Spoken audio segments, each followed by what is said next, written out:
this channel. Been a little while since I've been with you guys. I'm so sorry about that. We had a brief, like, 2-day hiatus over the weekend so I could finish revising a syllabus for my boss.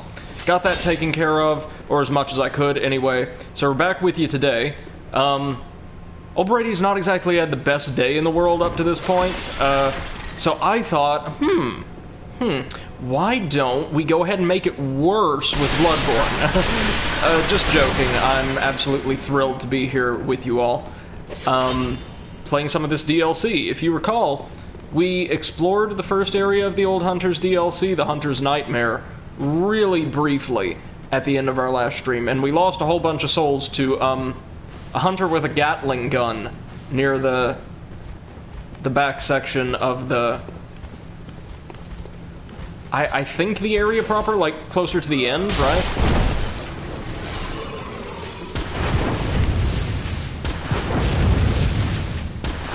Okay, so he's really liking that blunderbuss way more than the normal old hunters, or the old hunters normally would. There we go, thank you. No. Oh god, I may or may not get those echoes back because since it's been a couple days, I'm more or less having to get back into the groove of this game. There we go, thank you. Really like the design on these guys' armor.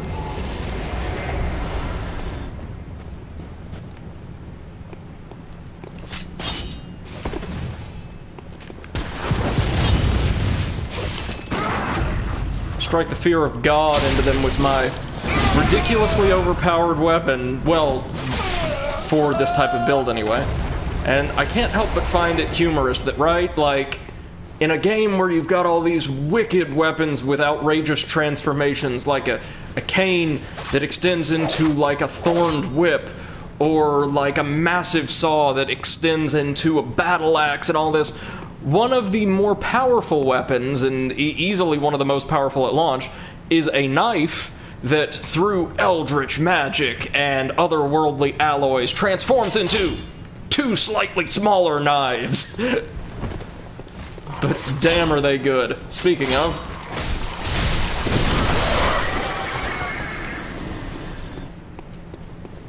Now our big goal today is going to be making our way, hopefully, through the entire DLC, or as much of it as we can. There may be a Chalice dungeon break midway through, just because I want to try to work my way through as much of that as we can. Like, without there just having to be, like, a massive slog through Chalice dungeons, for instance. I think these are the only old hunters we can reliably stun with regular attacks, the ones with the rifles.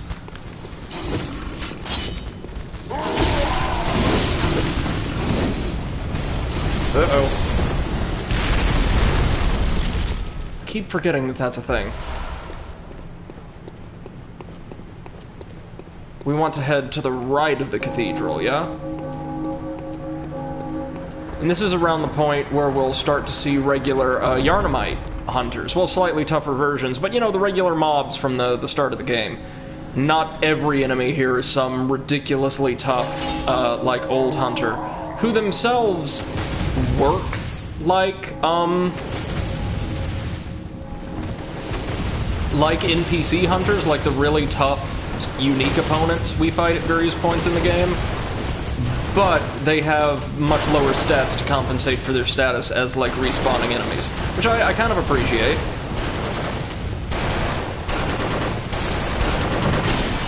Oh, took out your own cannon there, man.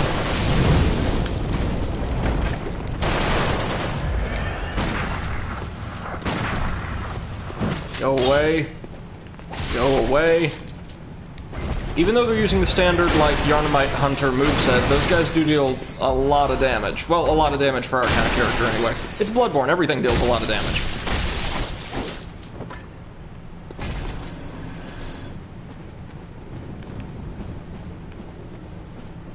So yeah, it's outright stated that this horrible place is basically the default afterlife for, Yarnam Hunters, meaning that whatever patronizes the hunt, whatever sanctions it, ultimately claims their souls and takes them here. Lovely.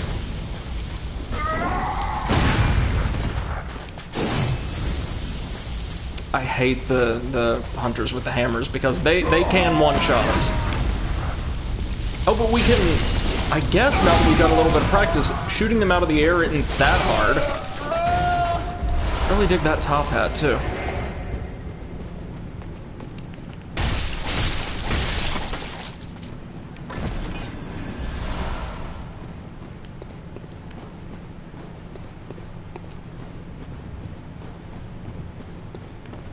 Okay, the Gatling gun hunter was on the other side of this building, right? Which we can recall from the start of the game. Oof. Tell you what, we might actually want to use that hand lantern I keep forgetting about through here. There we go.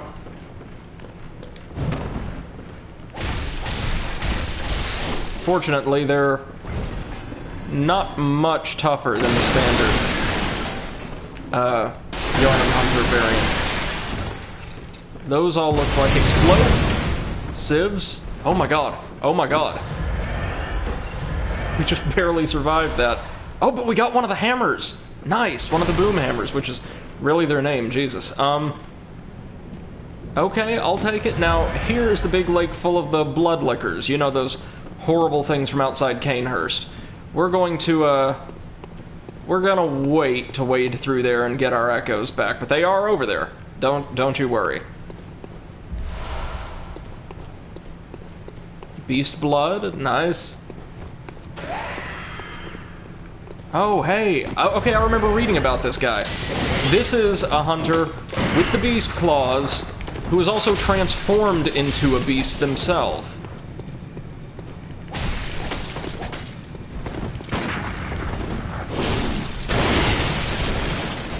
This area, I do know for a fact, has lots of powerful, unique opponents, like NPC hunters that do not respawn. Like this sucker.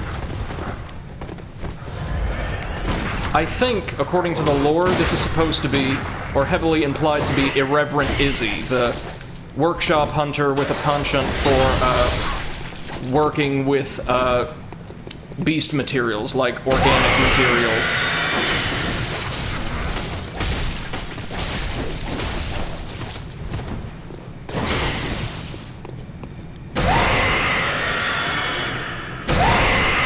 Okay, so they can screech like that to, yeah, knock us off balance. Oh my god, check that out. That's a really cool animation.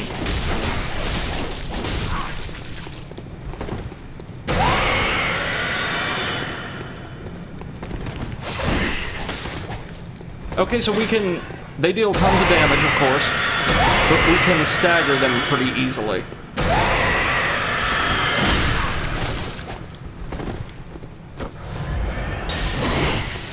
What kind of loot are you gonna drop, my man?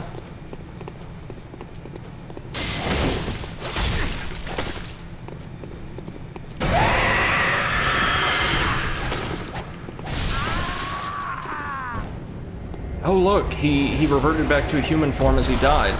So we got a blood dreg and the firing hammer badge. The blood dregs are what, either Canehurst? Yeah, I think Canehurst wants us to collect. Queen Annalise. So that's nice. Might be risky exploring over here, but I do want to cover everything as best we can. Oh look! This is where our buddy, who had taken ill from the very start of the game, was located. Remember? Yeah, like the central Yarnum lamp would be right around here. Right where that poor player was cut down, I guess, by the beast. Fear woman. Okay. Does something or someone show up here later on? As it is, I kinda don't know. Running low on bullets, but otherwise I think for a first foray into that area and fighting like kind of a little mini-boss character, we did okay. And hey, by the way, I'm going to be posting lots and lots of links to some of our friends' Soulsborne playthroughs, or streams, that you guys can get caught up on if you're interested in seeing more content like this from people with more sophisticated streams and, honestly, more competent play than I can offer. Show Me the Nugget, one of my good friends from childhood in real life, is gradually playing their way through Soulsborne, planning to resume streaming, maybe not this series in particular, but something sometime soon, and they do have some VODs available for you to peruse, if you'd like. Valancolis, another one of our friends who contributes to our chat pretty regularly, streams Soulsborne content irregularly, but he's got really high-end skill in the game, and also knows quite a lot about the series. And our new friend Seth the Overwitch has been streaming her way through Dark Souls 3 blind with a wonderful cast of commentators pretty regularly. And I was fortunate enough to stop by and be present for one of those streams myself. Top tier stuff. You ought to go check her and her channel out if you haven't already done so. So, I did do a little bit of research just into the NPC hunters we can encounter here. Accidentally, I was looking to see, okay, where is a certain weapon that I know about from my friend's experience with the DLC? Not here is the long and short of it. But this guy fights with just the standard saw spear.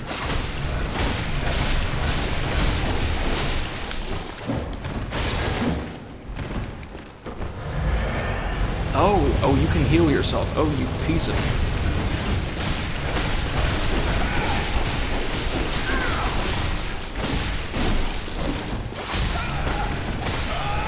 Thank you, God. That got him. Do you happen to drop your Gatling gun, good sir? Yes, you do, and another blood drag. Excellent. Oh, Annalise will be very pleased with us. Now, that guy was actually one of the powder kegs. You know, one of Jura's, associates. And there's some bloodstone in here, as well as some blood-starved beasts, which... How on earth can they be blood-starved in this place? You kidding me? There's a friggin' river of the stuff running all through this cavern system. And hey, it's one of the beasts from Old Yarnum. Several of them. Well, all the beasts around here share the same model as the beasts from Old Yarnum. Oh, you guys don't have that fear of fire going for you anymore? Yeah, you do. Yeah, you do. There we go.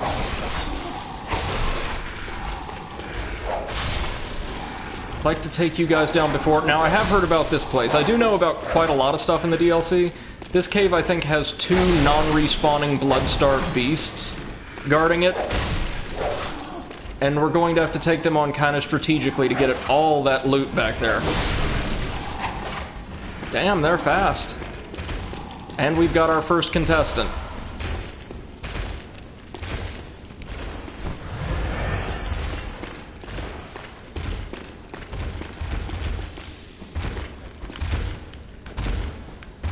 Is he gonna come at us with that big hand? Yep.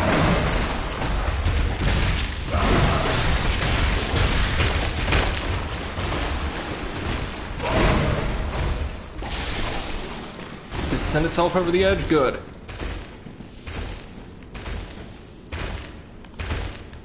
Oh, it's coming back, though. It seems to have about as much health as the one... maybe a little bit more health than the one we fought in the Chalice dungeon, yeah? Oh my god.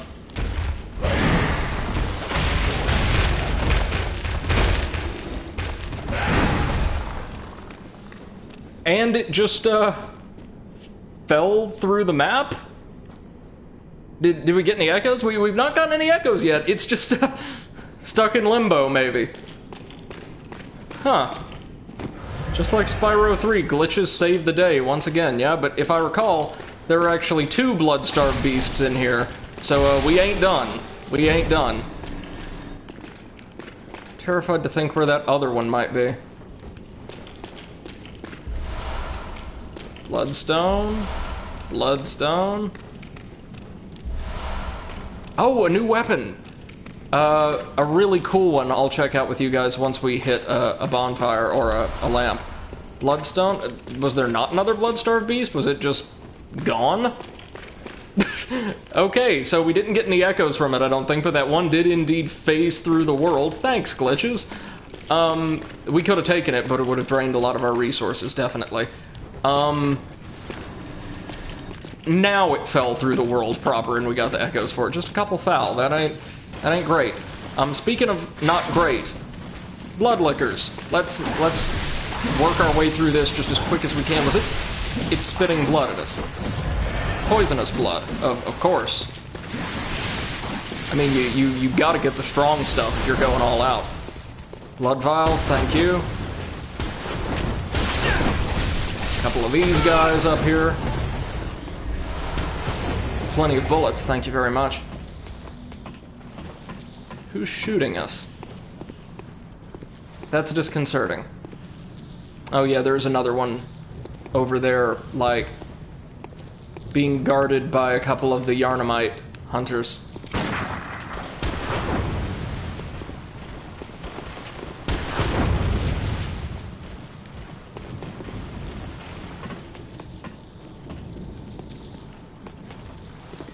Oh, they've got a really nice little ambush set up here. We've got to be close to the boss, right? Thank you, sir. You've made this much easier on us. With a blood vial, much easier. Ooh! I jumped instead of quick step. Should've locked on.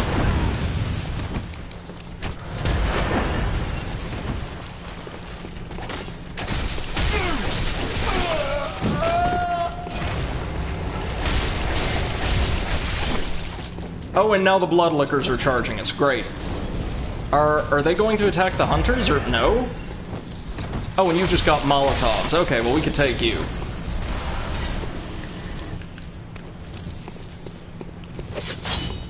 That thing's gonna attack me, isn't it? Oh my god.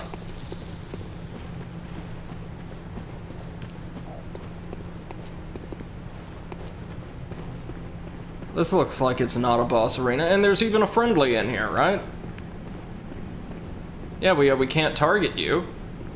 So let's talk to our friend here. Hunter with your sanity, aren't you? Must have taken a wrong turn, then, eh? Well, we're more alike than you think. This is the hunter's nightmare. Right, we got that. When drunk with blood. You've seen them before. Aimless, wandering hunters slavering like beasts. This is what the poor fools have to look forward to. So, don't be brash. Turn back before it's too late. Is that a shortcut to the chapel? Something of an interest in nightmares. Oh, God bless you, sir. Yeah, no, nightmares are fascinating. Oh, yes, I see. You sense a secret within the nightmare. I sense a lot of loot and echoes, and yeah, I want those. Word lives on within you. Such inquisitive hunters will relish the nightmare. But beware. Secrets are secrets for a reason, and some do not wish to see them uncovered. Especially when the secrets are particularly unseemly. Beware. It's the step. Okay. Thanks, buddy. Thank you so much for this. Oh, yes, y'all. Yes, we made it. We made it. First things first, we're going back to the Hunter's Dream because we've got some levels to take. Now, that particular weapon I was looking for, believe it or not, scales almost entirely, I want to say, with Arcane. So we're going to have to jack that stat up as much as we can as we progress through the DLC. Because trust me, we want this particular, weapon very, very much. It's going to be, well, I think very potent, but it's also going to be a hell of a lot of fun to watch. Gammon awaits. Right. I got that. We get two. Alright, they both going into Arcane. Farewell, good mate. Let's see. Well, first off, what does our new badge get us? What is our new badge? Firing Hammer badge of the old Oto Workshop. Badge crafted by the Oto Workshop, precursor to the workshop of the heretical powder kegs. Powder kegs were driven by singular ideas and crafted strange weapons of great intricacy. It's clear that the philosophy of the powder kegs was already established at this time. I see. So probably big, bulky, strength-type weapons?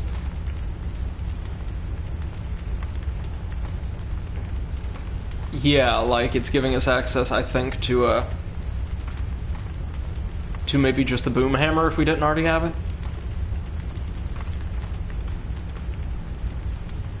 Any new armor? No. Okay. Well, good to have it, at the least. Also, while we're here, I want to check out some of our, or all of our new weapons. Well, for starters, we can actually use the Kirk hammer, which we might show off later. The Beast Cutter is exactly what I would have expected.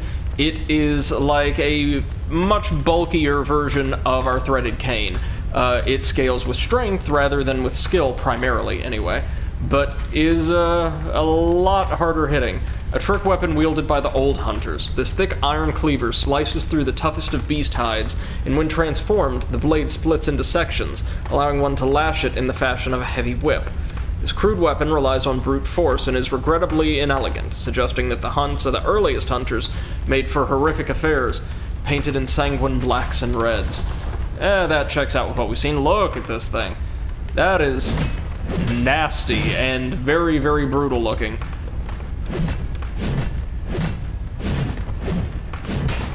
Kind of like that basic combo. It's got some excellent coverage, unlike the horizontal axis. That's the truth. Now, strong attacks, you just smash with it, right? Like, almost like a club or an axe from Dark Souls. But now when we transform it, we like kind of rev it like that, and it doesn't look too different transformed, but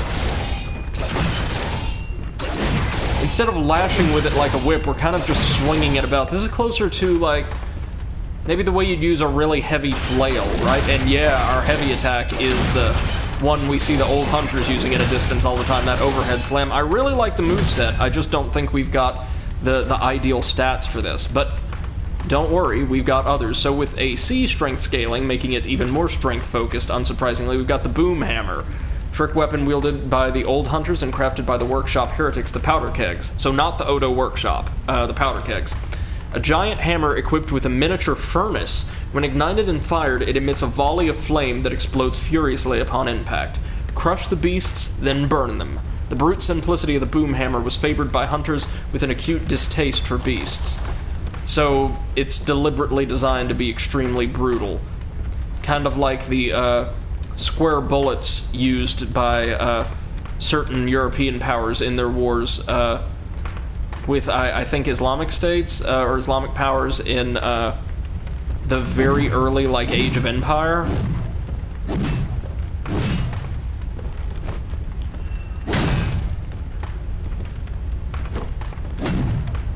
The idea was that these xenophobes would use, like, square-shaped bullets, or it was suggested, I don't think it was ever adopted en masse, by certain, like, arms manufacturers to use more painful square bullets against, like, quote-unquote heretical or heathen foes, while saving, like, round ammunition for civilized European, i.e., you know, culturally largely homogenous adversaries. Just a brutal fucking tactic. Alright, so we cock the furnace, and it's only good for one attack, it would appear. But you can either, like, just get a forward cleave like that, or slam it down the way the old hunters did, and yeah! So it seems like, since its transformed state is only good for one blow at a time, you would have to think really strategically about the way to use this thing in its second form. But for what it is, like a heavy weapon, it honestly ain't half bad.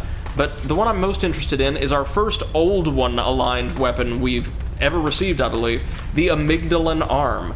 The arm of a small amygdala. Strictly speaking, the Amygdalan Arm is no trick weapon of any sort, but certain madmen wield them like clubs. Starts as a large, tough, blunt weapon formed of bone, but when extended, the hand quivers as if it were still alive. So just like Amygdala in the second phase of its boss fight, we're going to get to use its arm as a weapon. And oddly enough, damn it all, this is also a strength weapon, somehow. Well, that is not the most elegant moveset in the world, is it?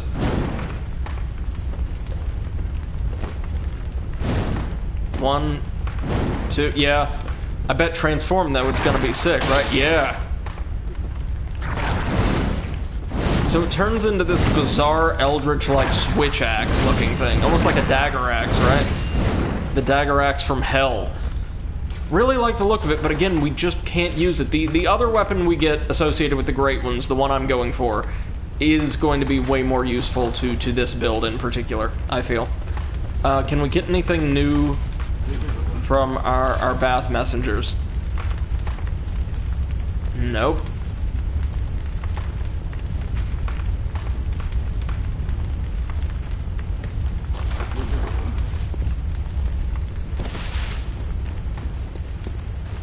Well, alright. Wait, do we have any cold blood we could use maybe to get us up to one more level? Yeah, we got frenzied cold blood, but will it be enough? Probably not. Gammon away. Very well, let. Ah, again, we're like less than 100 off. Damn it. Ah. Farewell, good mate.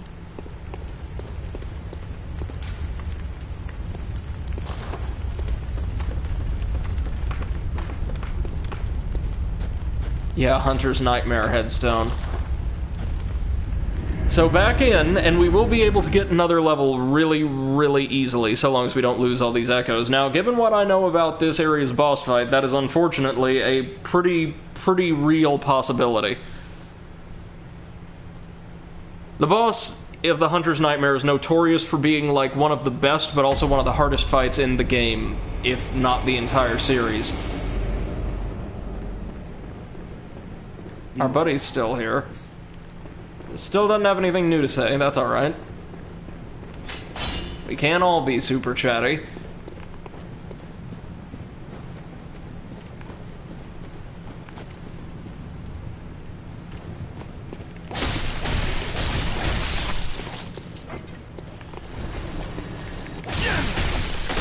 Yeah, once we close the distance, those guys are nothing.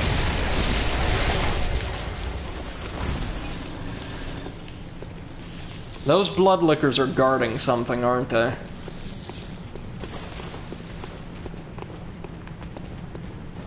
And oddly enough, they're not attacking the Yharnam hunters.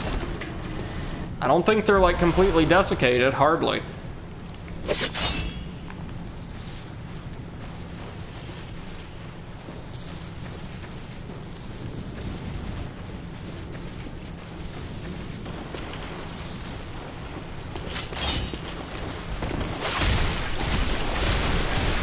Okay, so our transform blades can cut them down pretty easily. Oh god, and they just explode.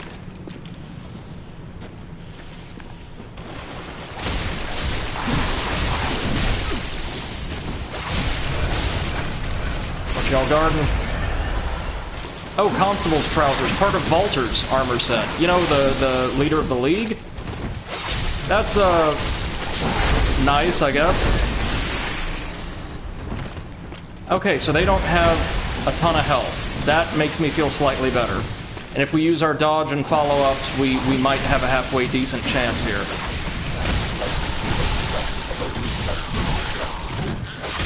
Unless they do that, all of a sudden. So something cool I learned about the Bloodlickers is they have 3 different models, each with a varying amount of distension in, like, their stomach from the blood they've consumed, right? And the larger that little, like, pustule of blood is, the more powerful the Bloodlicker is. So all of these guys are, like, the second or second most powerful or the most powerful model, I believe. The ones with, like, next to no blood in their gut are pretty weak, comparatively speaking, I want to say. Of course, they're some of the more dangerous enemies in the game, no matter what, so that's all comparative, but... Yeah, I think we're getting close to the boss. From what I remember in my friend's playthrough, this looks rather boss-ish. Oh my god.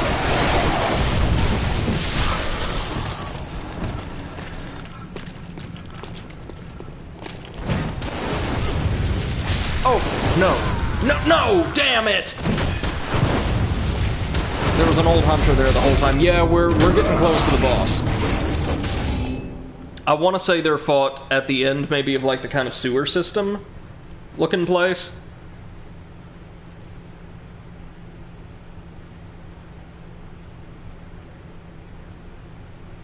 So good news, we don't have to fight all the Bloodlickers, maybe just a couple of them that are kind of easier to ambush. But there was also like a side path, right?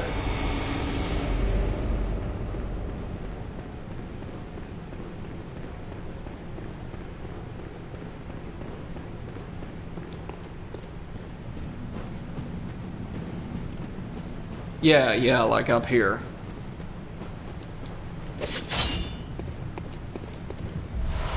Oh, just the constable's gloves up here. Well, that's nice. It's a pretty cool looking armor set. We'll try it out once we get at least one more piece. I think you can only get the mask, like the sort of noir-looking Solaire helmet from Volter, if you, like, give a ton of, like, vermin, I think they're called. Basically your reward for completing League-associated tasks or co-op and things like that to Volter himself.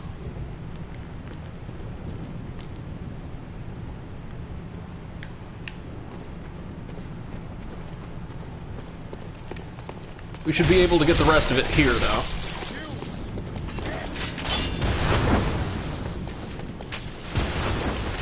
Okay, time to run.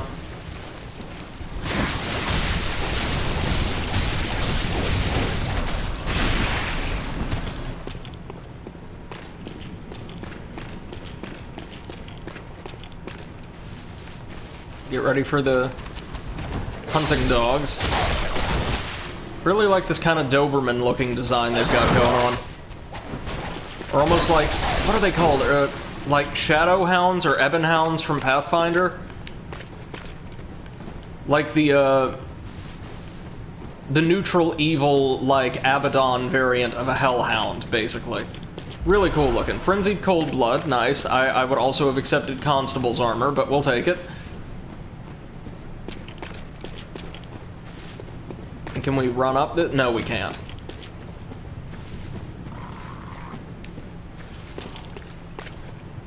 Okay, so the old hunter's on his way. Probably want to take care of him before we go clear out that little alcove. Oh god, some of the people laying here are still more or less alive-ish.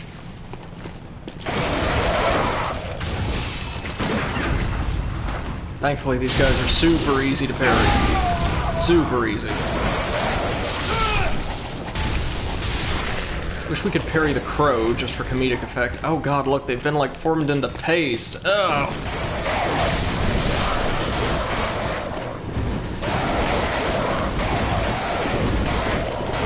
Oh, this crow took our echoes. Oh my god! They're relentless.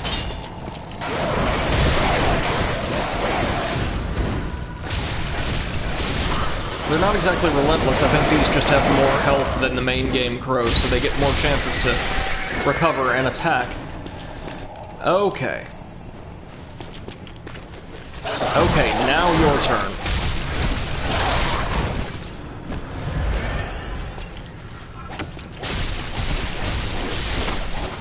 Got a blood vial or something for us, man? Come on.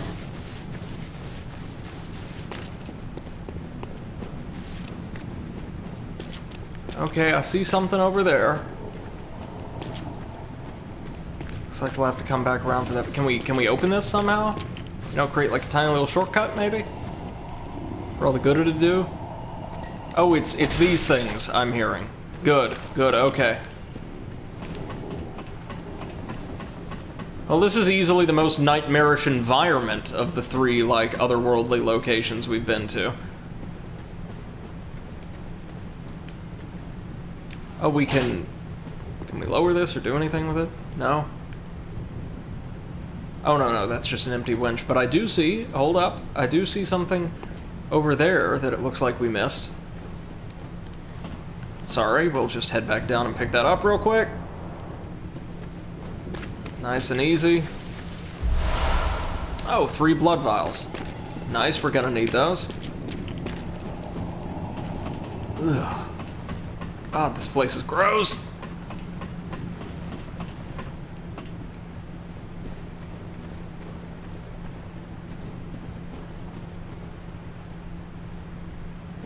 So there's goodies strewn all around.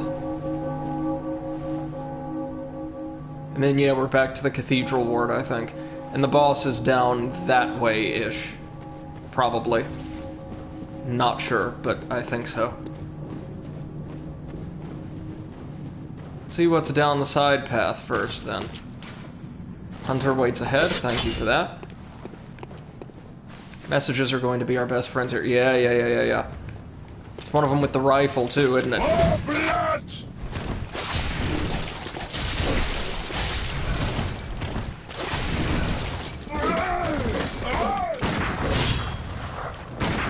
Oh no, it's one of them with the same weapon as those bearing the rifles. San's rifle.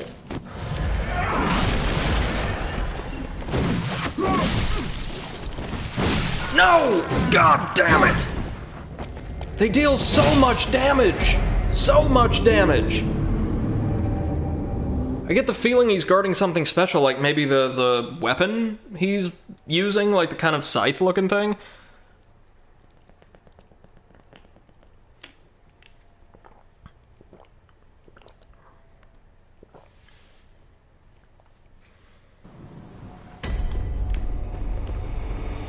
Well, let's run it again. If I would have been able to get a parry off, we probably could have resolved that effortlessly.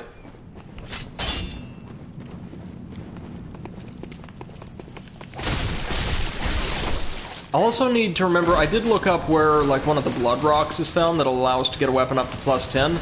I will want to get that sometime soon so we can actually get our blades up to their, like, final form. Which hopefully should mean ridiculously powerful.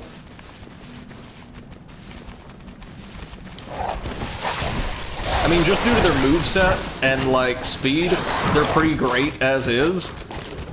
But if we can make them just a little bit tougher, or a little bit stronger, I should say.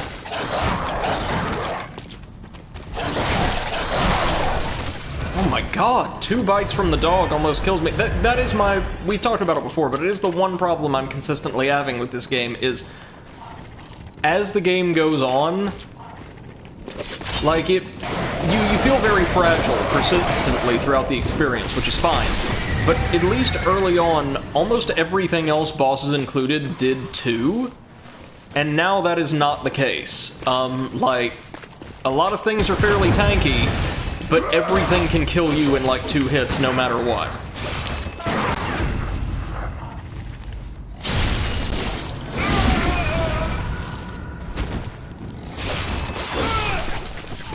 Okay, he's down. Should be, yeah, a couple more crows.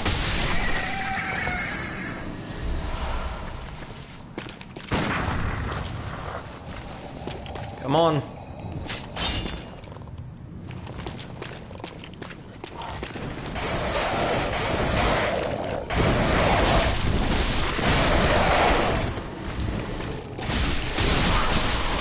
I don't know if this is maybe the most crows you ever see in one place altogether, but probably not. Pebble, okay. I'm sure we'll use one of those eventually. Probably not. Going to get ready to, hopefully, now that we know he doesn't have a gun, parry this fella.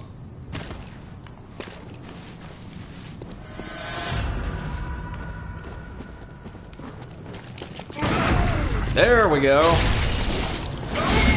Now, he does have a lot of health, so I'm guessing he's a non-respawning, like, unique enemy. And he can also just power straight through my attacks, so yeah, he's special.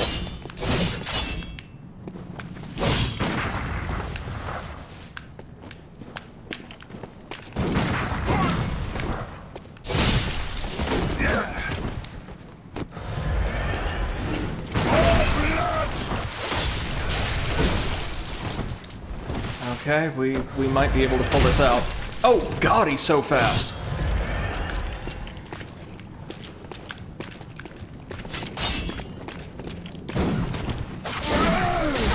There we go. We at least get your really cool weapon. We get some blood vials. Weapon. Yeah, the Beast Hunter Scythe. Okay, yeah, that was worth it. And one of the vermin. That's what the League are looking for.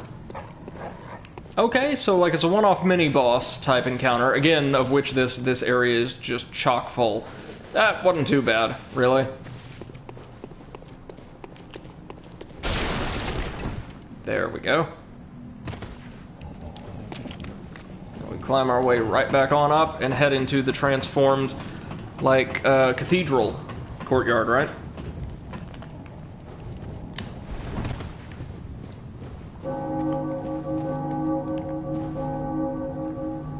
Getting ever closer to that bizarre sun, which is, again, I think our ultimate goal.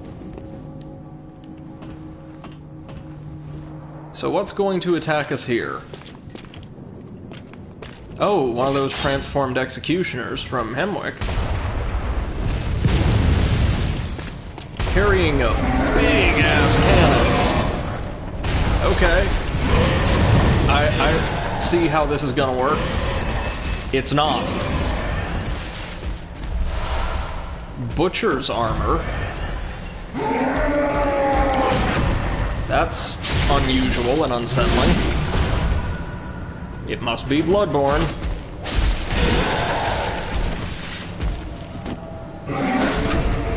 Oh, we get a free backstab in. Nice. Should that finish him?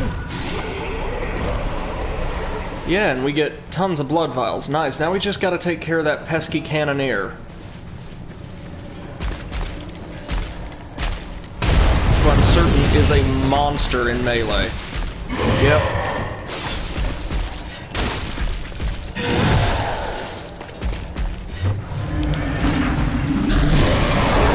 Oh my god! Well, suffice to say I wasn't expecting that. How am I expecting this guy to just keep firing this friggin' thing at point blank? And connect?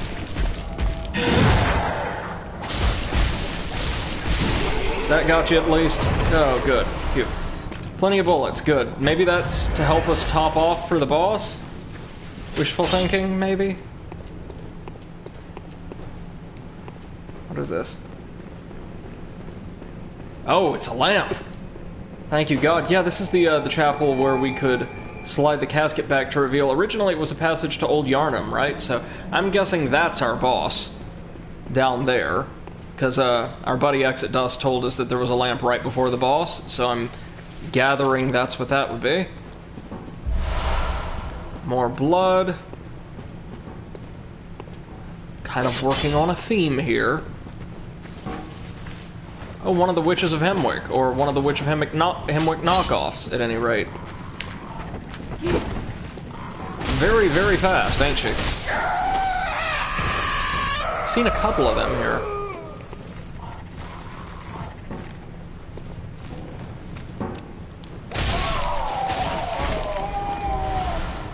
Plenty of blood vials, thank you.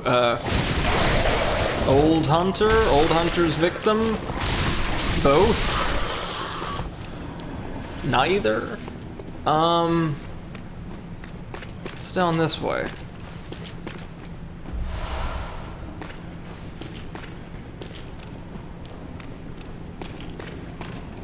Oh no. No, that's the boss arena. I recognize it. Nope, nope, nope, nope, nope. Not yet. Not yet, not yet. You best believe we're going back to the Hunter's Dream to deposit some of these echoes first. We're also going to see what's down at the bottom of that crypt. Maybe it'll give us the workaround back to the item we saw on that elevated tombstone over near, oh, hello. Madman's Knowledge, thank you. Near all the crows and the old hunter with the beast cutter.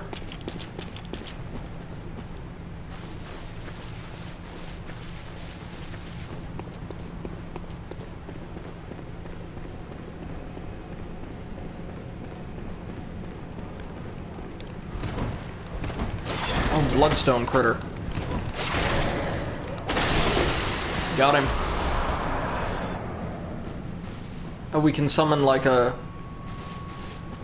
phantom, which, gonna be honest with you, if half the things I've heard about this boss are true, we may unfortunately ultimately need to do in the end. Ho! No, thank you.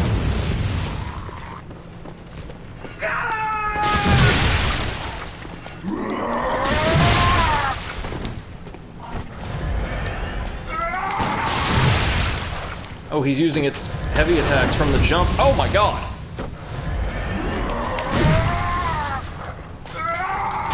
Oh, shit! What is his thing? I'm not used to them using the untransformed state. Is he also special? Like, it seems like some of the hunters use, like, their standard moveset as enemies, and some, like the guy with the beast, or beast scythe or whatever, have, like, special movesets.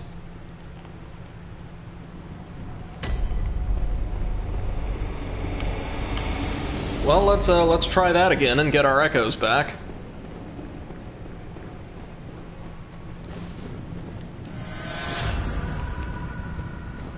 Right, so where in the hell is this guy? Oh, there you are.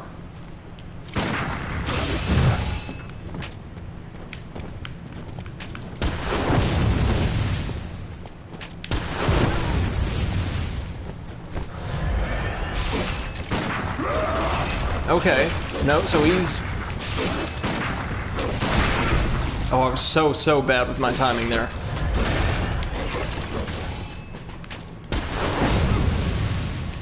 Oh shit, we were just going through materials left, right, and center on regular enemies. That is a bad sign. Got him, though. And yeah, he is special. He's got increased health. I thought so.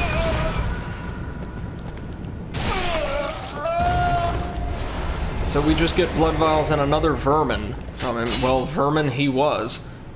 And plenty of crows down here. Let's go. Carve all of them up real quick. Oh, even they've got like a backstep. Are you kidding me? And they're just guarding some blood vials? I mean, I think you could just scoop any of this up and it would probably do the trick, but alright. Got some oil urns and yeah, here's our shortcut. Oh, hello, snail.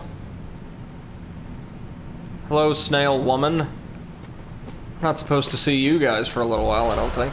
Oh, and it's worth it. We get a special weapon, the whirligig saw. Which is, suffice to say, really, really good, apparently. And we'll use a bold hunter's mark, yeah. But if I know my luck, it's going to be strength-based. I think it's a pretty big weapon, but it's unusual, so it might have, like, a dex or a skill scaling.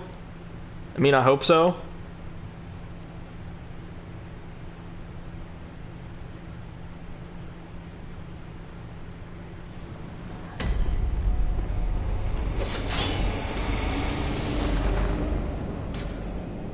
So what we're gonna do is, first things first, see our new weapon. Yeah, that's another strength scaler. God almighty. Trick weapon crafted by the workshop heretics, the powder kegs, well that'd explain it. And weapon of choice for the old hunter Valter, the beast eater. This weapon pummels beasts in its mace form, but its true strength lies in its attached mechanical saws.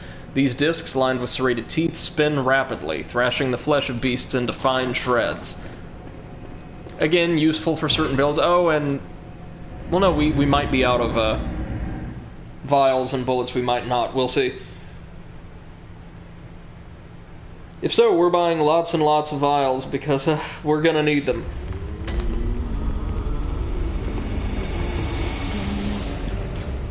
Very well, then. We can get one more level, right? Yep, I'll take it. Farewell, good. And we can also get, hopefully, an obscene amount of blood vials, because 37, let's just go for 20 more. Because everything I know about this boss tells me we are going to be in for a grand old time, you and me. Let's check out that butcher's armor we got. Or, starting down here. Gloves of the Madaris twins, denizens of the Forbidden Woods, likely belonging to the older of the two. Both the twins became hunters and brought back and dissected their beast prey in order to support the villagers in their forbidden research. Alright, let's see what this actually looks like.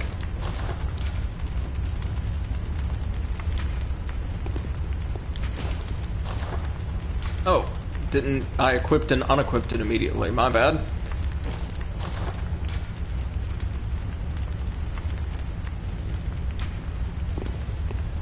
The twins grew up in silent kinship with a poisonous snake. Eventually they learned human ways and became hunters. When they discovered vermin, even in their beloved snake, the younger brother is said to have murdered the older. Okay, so they're a pair of psychopaths that were raised by, I guess, those poisonous snakes we saw all throughout the Forbidden Woods. Interesting. So the moon rune, we can get, like, the most perfect version of it. That we got from the Brain of Mensis, I think, right? And Blood Rapture, we gotta keep Blood Rapture. Oh, right, we were going to go get our Blood Rock, right? I did look up where it can be found. And, just for the fight, we are going to be wearing our Arcanehurst armor because, we're gonna need it.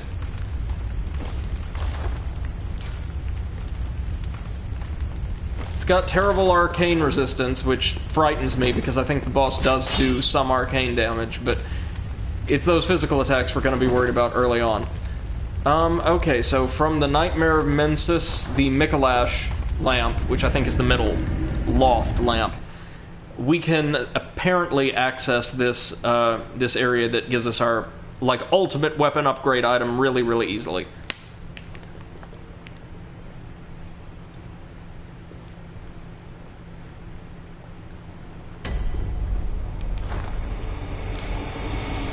Did we check out the safe at all? Oh, it's a skill-based weapon, thankfully. Trick weapon used by the old hunters. A second blade is found inside the curve of the main one. In its initial form, the safe can be wielded like a long curved sword, but when transformed, its blade is contracted, allowing for quick, repeated stabs. Although this trick weapon allows for adaptive combat, it was later replaced by saws and similar weapons that were more effective at disposing of beasts. So it's better against, like, mortal enemies, I presume? Or humanoid enemies? Okay, so what we want to do is, I think the door we're looking for, that iron door, is somewhere near the beginning or end of Mikolash's boss room. I think it's the entrance, though. So we've got to run through a couple of these galleries, if you recall.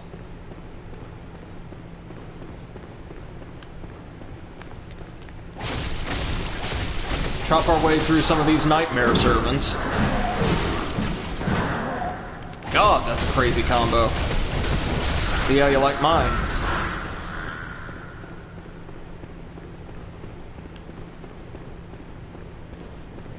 Thankfully, that moon rune is giving us insane amounts of echoes for even, like, kind of trivial encounters. That's going to be very, very helpful as we continue to go through the Chalice dungeons. So we're looking for the quote-unquote iron door. Here it is! Nice.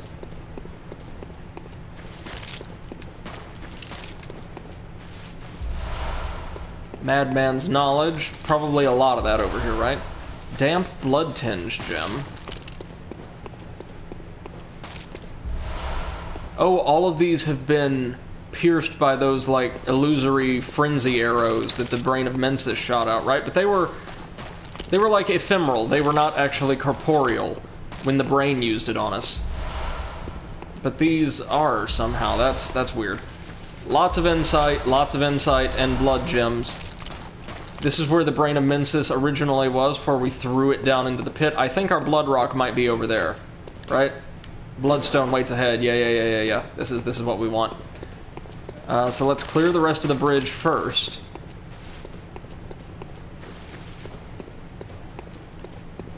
Is there an item somewhere around here? Nope. Is this the area with, like, the winter lanterns?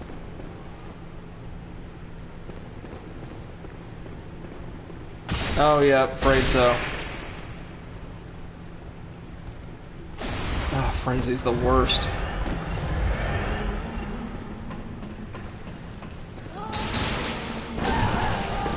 No!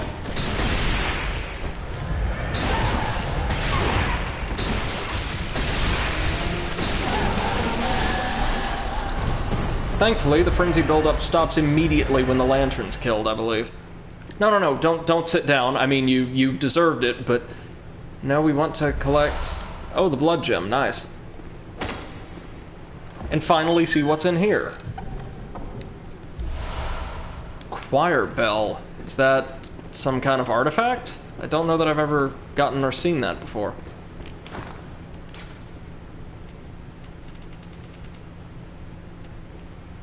Invigorates all cooperating parties, healing them. Oh, interesting. So it's a special co-op relevant artifact. Special hunter tool of the choir, high-ranking members of the church, fashioned after a bell that projects an arcane sound across planes of existence. The sound of this smaller, silver version of the bell does not cross planes, but grants vigor and healing to all cooperators. Nice, nice. Could be useful on down the line, right? Get some more echoes from these guys right quick. Yeah, a single spider gives us over 1,000 echoes. Gotta love that moon rune. Thank you very much, horrible brain of Mensis. If we drop down here, that should be our blood rock, right?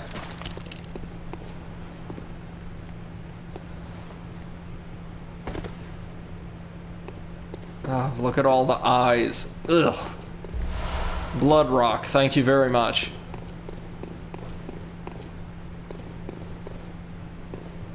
And this just drops us down, yeah, back onto the causeway, leading to Mikolash's boss room, I think? Yeah. And one of these guys also nets us over $1,000, right? Or no, 552, but that's still pretty good. Pretty damn good. Now our nearest bonfire should be Mikolash's still, I believe. So, let's work our way back over there, gaining as many echoes as we can in the process.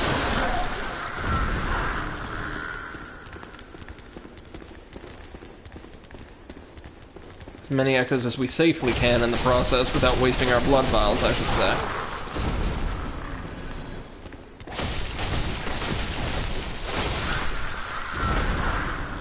The strong attack finisher is really nice, actually. And not too much slower on the execution than the standard blows.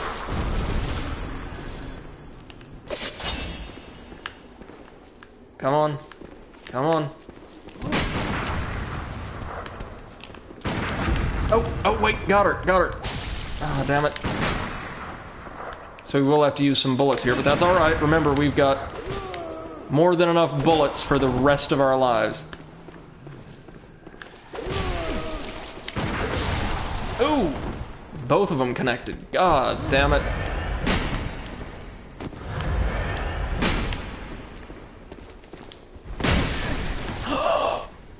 No!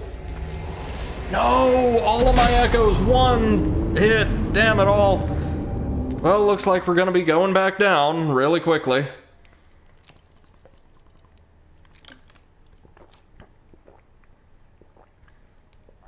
But it'll all be worth it once we get, like, our supreme Blades of Mercy.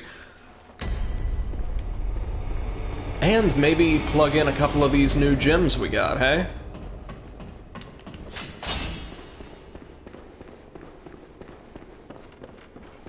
Seems like a lot of them will just give you, like, alternate scaling for things like Arcane or Blood Tinge, but some of them might be real, like, gems. Pun not intended.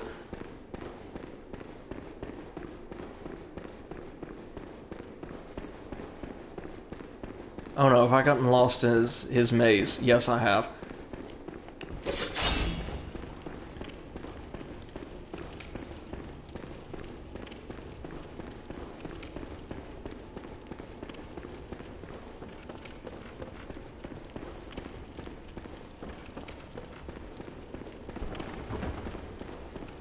Okay, this is the direction we wanted to go, right? Yes.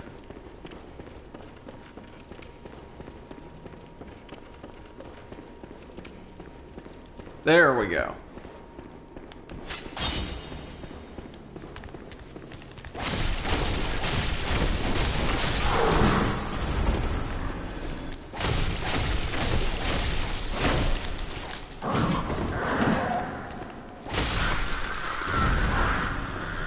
go. Got a few K more blood echoes out of this at the very least.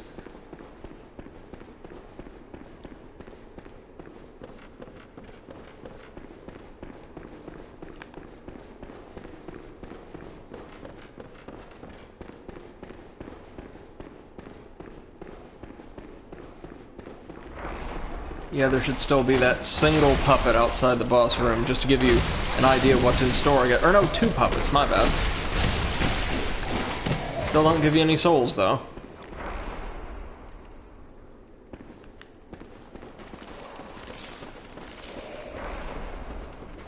Sounds like they're already back up, so we better move.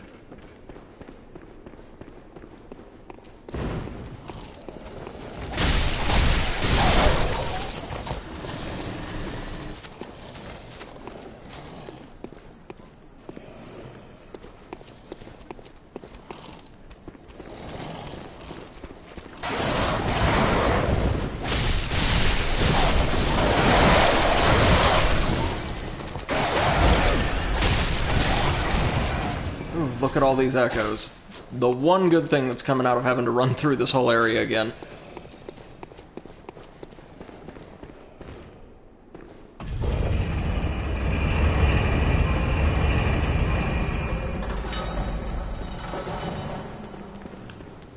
Whew, gotta be careful around that pit. Oh, God.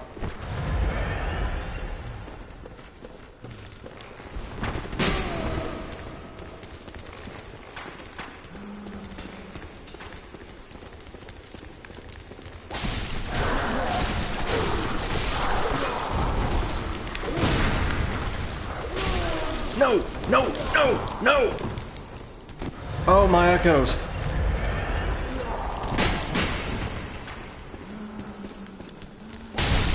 Speaking of, I'll take those back now, thanks. There we are. Now let's get the hell out of here. I think these enemies are actually referred to as the attendants. Like in official materials, Murgo's attendants, who are doing just a bang-up job of it, seeing as how their master is dead.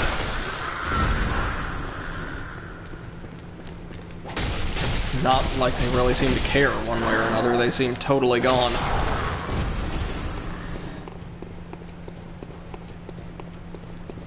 We'll just use a bold hunter's mark, screw it. Not like we've been using them all that much during this playthrough. Nowhere near as much as I did during my first, anyway.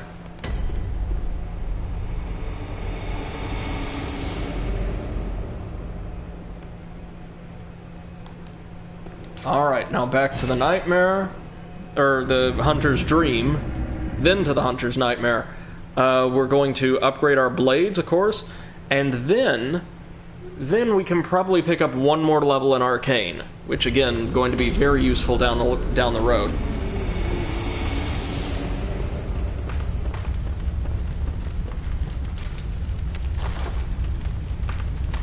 Yeah, that's what we want. We need to remember too that they also... Oh, we've unlocked the Weapon Master trophy for getting a weapon up to +10, that's nice. We'll go ahead and upgrade the cane too, why not? I would upgrade the safe, but I'm pretty sure we're going to get something I prefer over it before too long.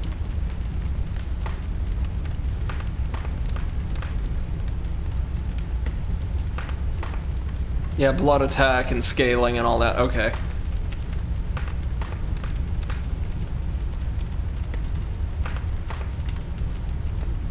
So it seems like cursed blood gems aside, we still don't really have anything better, per se. So we'll hold off on that for now, I think. Gammon awaits. Very well, then. Yeah, give me one more in Arcane, why not? And as I said, it does make our blades just a little tiny bit stronger, not as much as skill would, but we're getting there. Okay, to the Nightmare Church. This is gonna be really, really rough, as we're fighting one of the most talented combatants in, like, the entire lore.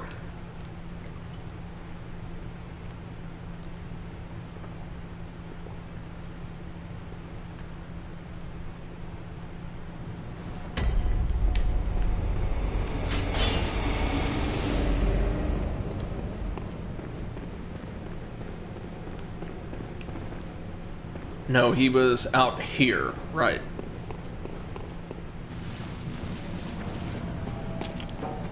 And just across the way. Thankfully, we can kill this guy for a few blood vials free of charge every time, I'm pretty sure. They knew. They knew.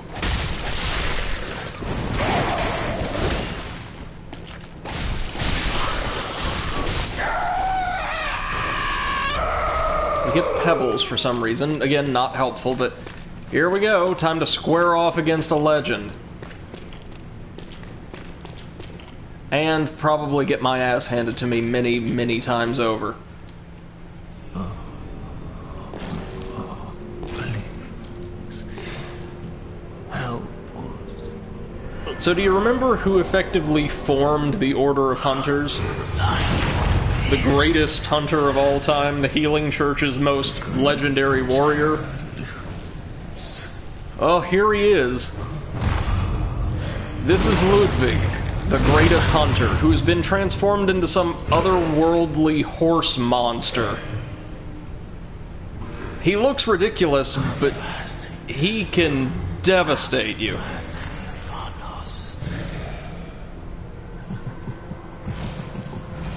He is the only beast, aside from, like, Lawrence, if you elect to fight him, that serves as a boss in this DLC, though.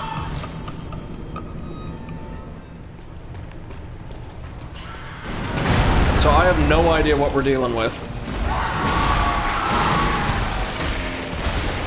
Okay, so for a beast-type enemy, he's not overburdened with health. That's good to see. But he can one-shot us from full health. That's good. That's good, that's fine, that's acceptable to see. Oh my god! We managed to wound him really easily. But he can kill us in one hit! The hell is that? With the best armor we've got for physical resistance in the game, too. That is... Oh, Bloodborne. Oh, Bloodborne. I don't know that he can be parried, and I'm not entirely sure it would matter. But I do know that halfway through, he transforms. He does not have 2 health bars, I don't believe. But he does have 2 extremely distinct phases.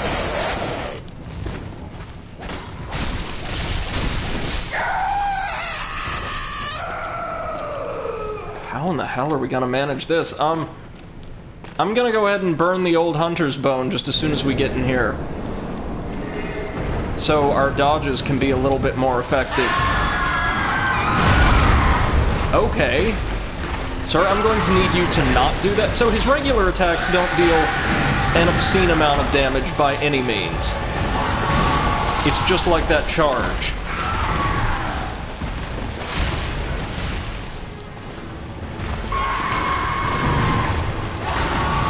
What the hell happened to him? Shit!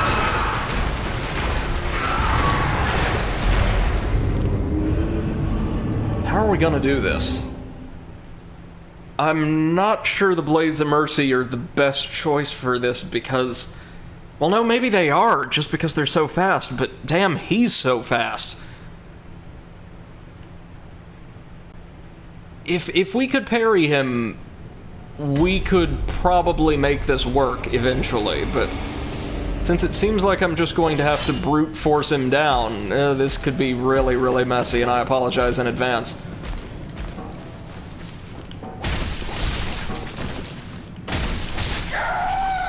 Really grateful for this guy, though.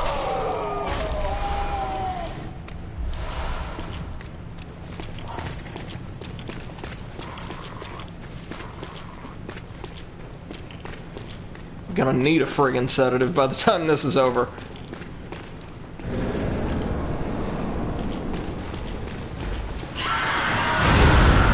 Yeah, sure, okay. For a beast-type enemy, he is really, god damn, really good at keeping his distance! Shit! This is gonna be like the undead giant that stonewalled me in the Chalice dungeon, isn't it? Just extraordinary arcs on every attack. And it seems like he's vulnerable on his right side, but it's impossible to get over there because he's so good at maintaining, like, the ideal distance from us. Oh no. Oh no, guys. I feel like this could end up being the entire stream. I do know that in his second phase, despite being way more powerful, if that was even possible, he's apparently a little bit easier to dodge. So there is that.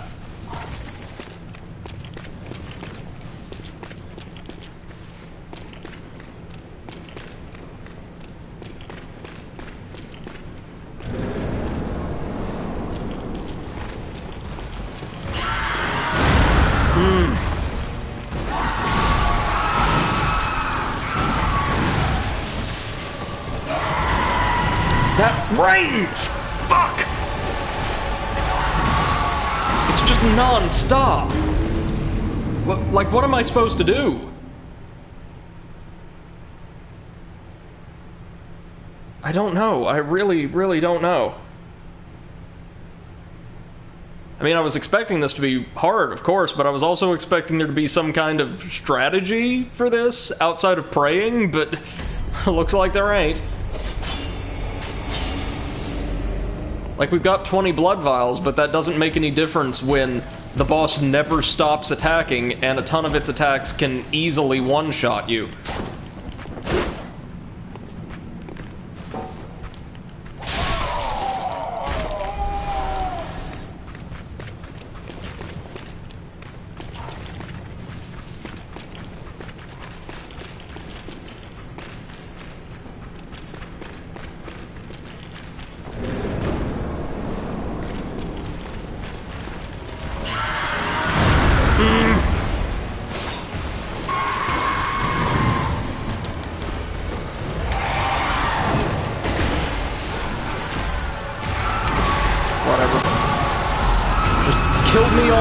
Up for that one. Like, maybe I need to change my tactics up. Maybe we can parry, like, its claw attacks, and that's what to do. In fact, hold on, let me see. I'm curious about this.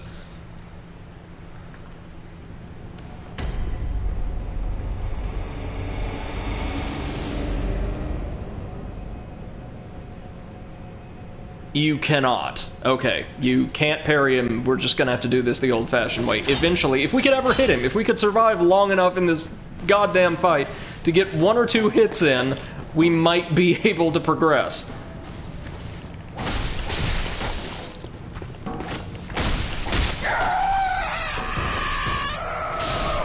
So the presence of this guy makes it clear to me that they know exactly what they did.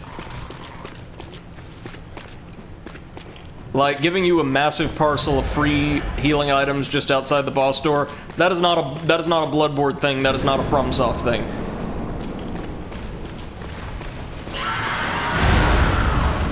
Okay.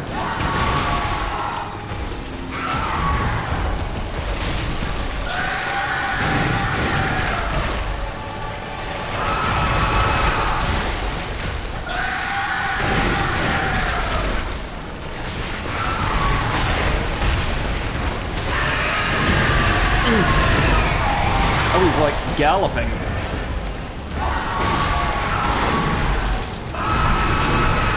Oh shit.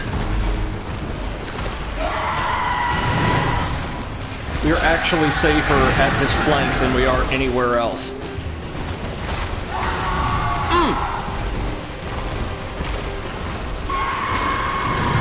Shit. How are you supposed to do this? I don't understand. I don't understand at all.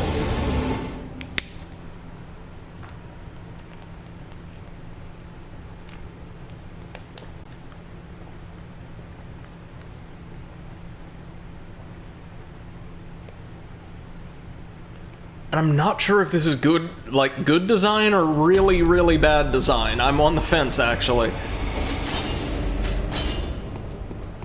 I am reaching a point where I can safely say, granted, we have not together on this stream series gone through Souls 3, Sekiro, or Demon Souls yet, with a more critical eye, but I think I'm reaching a point where I can safely say, from a design perspective, or a mechanical perspective, Bloodborne is easily my least favorite in the series. Like, the world and all is gorgeous, but it's so punishing, it doesn't even feel like it does not give you that sense of joy in overcoming a significant challenge that the rest of the series does. It feels like a slog, and it feels hostile to its players more than it really should.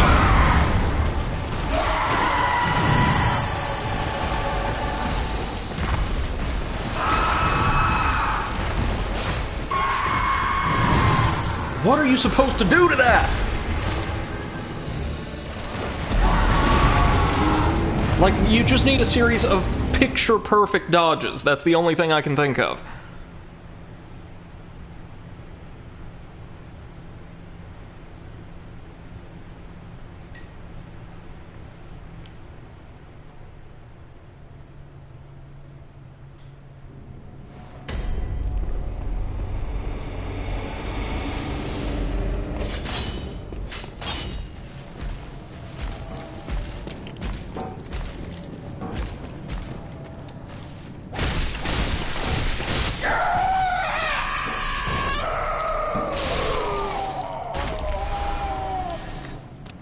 I can see why, like, NPC phantoms are available to help you with this, but I honestly don't know how useful they'd be. Do we have any other artifacts that might help? No. No, we're just gonna have to do this the old-fashioned way, ain't we?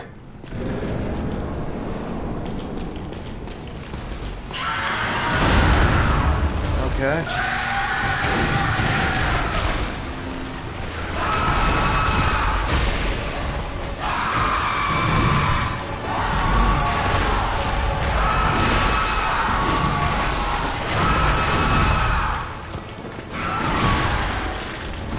That range, man. That range!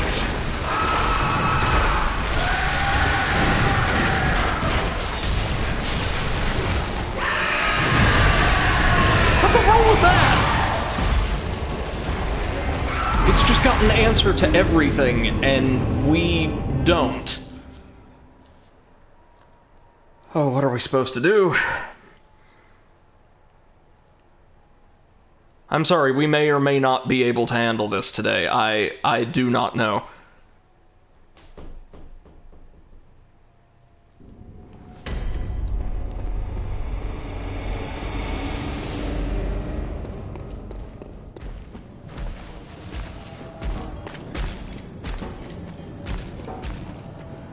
It's a pretty well-designed area, like the DLC is. This section of the DLC is, I should say. So I don't want to knock the DLC as a whole, but again, we keep running into this problem of, for me anyway, as a player, the game feeling like so discouragingly hard and so like punishing and almost cruel in its encounter design at times that it's nowhere near as much fun for me as the... Like that! I missed one dodge and got killed instantly as a result. I'm not feeling challenged as much as I am punished. And that's not good, I don't think. Not good at all. So, a couple ways we could do this. A couple different ways we could do this. Well, I'm trying to think. I'm trying my best to brainstorm a solution to this fight, and I just don't know that I have one. Because I can't think of any stat we could increase that would make a significant difference at this point. You've just...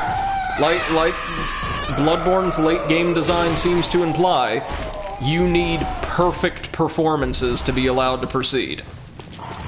And in Dark Souls, even at its worst moments, I'm thinking like Four Kings, Artorias, Manus, name an encounter, pick your favorite. There was always like some degree of lenience in its encounter design. Not here.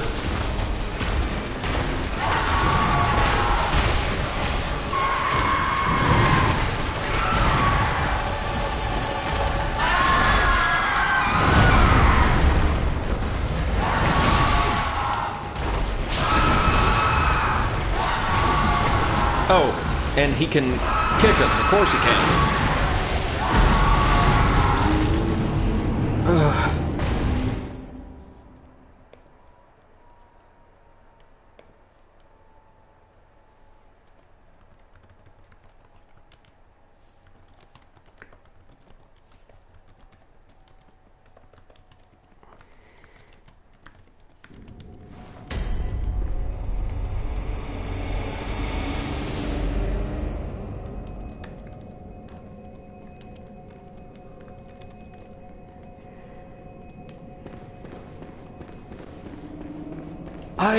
I think, and I'll be able to know for sure if and when, after hours and hours, I actually get around to it.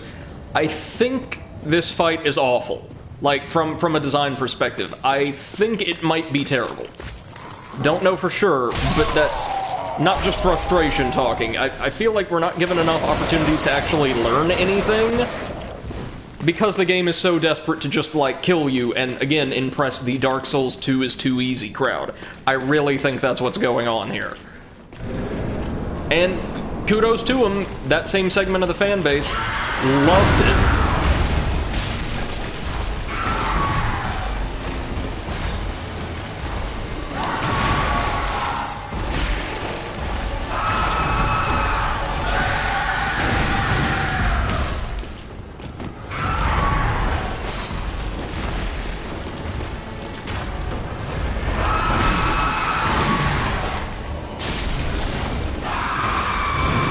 So the solution for a lot of his attacks seems to be just dodging right into him, which is fair, but the timing for all of them is way different. Like, he tends to scream before most attacks, as I'm sure you can hear. But sometimes the scream is emitted directly before the attack, sometimes the attack begins before the scream does.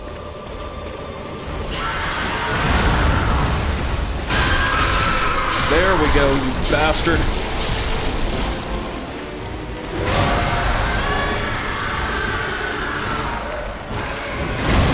The hell was that? It jumped before, but that time it just...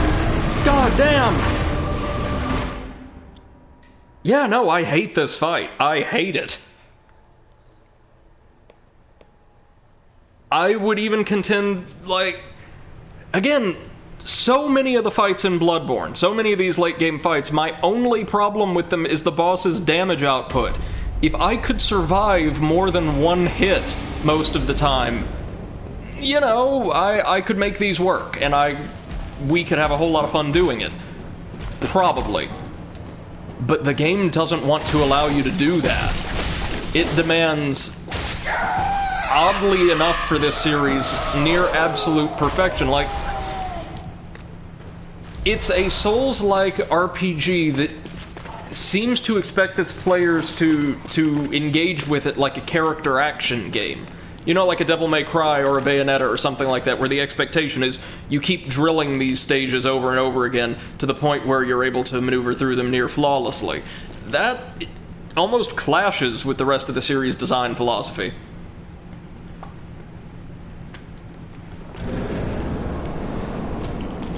And again, we wouldn't see this problem in Souls 3, we wouldn't see it in Sekiro, it's just here.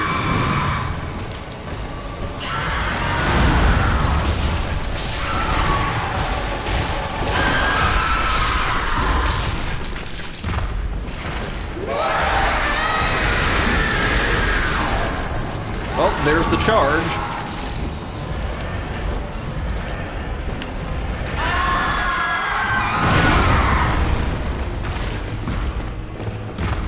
God, you're one ugly bastard, ain't you?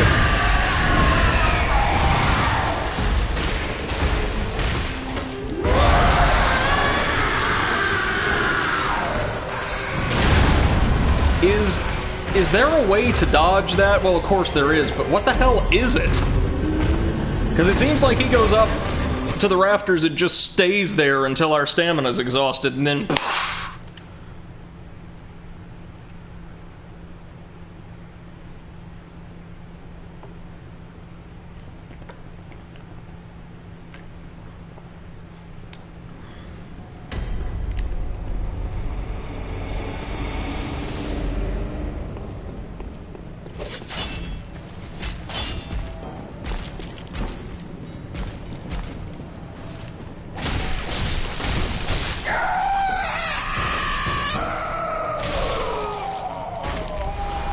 go. I mean, we're gonna keep at this. I'm going to be, you know, terribly, terribly irritated, but we're going to keep throwing ourselves at this wall as long as we need to. Because the rest of the DLC, like, so much of what we can see and do is really, really, really cool. It's just on the other side of this goddamn thing.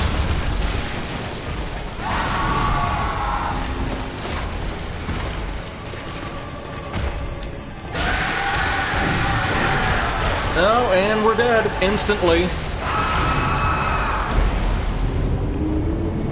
Didn't even take the full combo. We get hit by 2 of his arms and we're gone. I hate this. I hate this in a way I haven't any other encounter in this series. Even like the special bonus boss in the cathedral is tough, but definitely feels fair, and like there's a way around its many powerful attacks. This does not. And it's all about that damage output. If he did like maybe 60 to 65% of the damage he does, it'd be fine. It'd be a perfectly manageable fight. And we've never even made it to the second phase yet, mind you, where I'm sure most of his attacks will still one-shot us.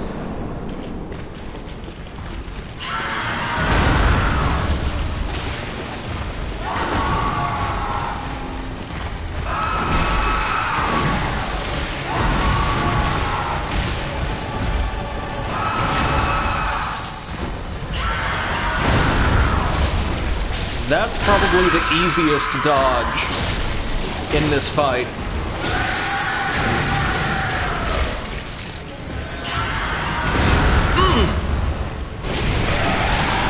I'm sorry, you have magic? I'm sorry, you killed me in one hit with a charge? Of course you did. Of course you fucking did.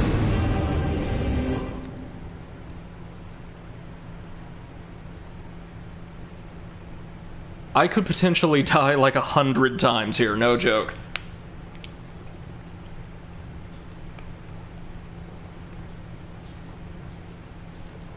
And unlike, say, Vicar Amelia or other bosses we can wound, I'm not seeing any real impairment in his movement after the fact.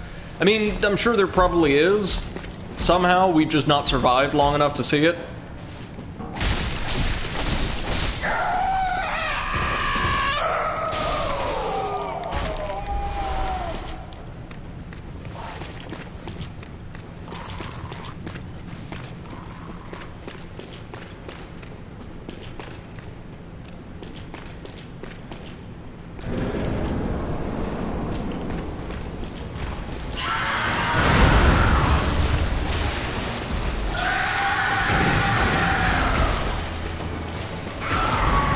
Okay, there we go.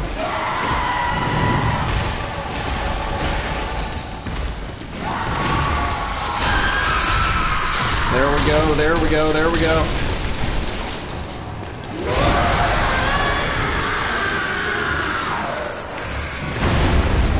Okay, so if we run, we might be able to make it. Good to know.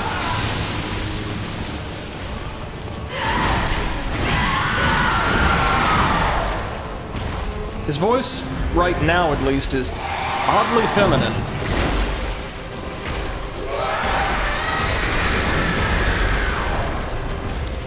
Damn, that charge deals so much damage.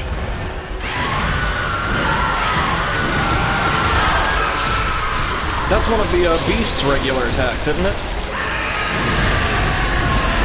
That, like, little snapping bite combo.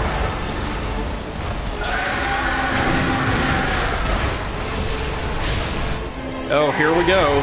He regains just enough of his sanity to fight us in his proper style, I suppose, using a weapon that should look very familiar to us. His personal weapon. The Moonlight Greatsword. You were at my side all along. This is Ludwig the Holy Blade, and holy shit, is this frightening. My guiding moonlight. I'm prepared to die in seconds here. if that.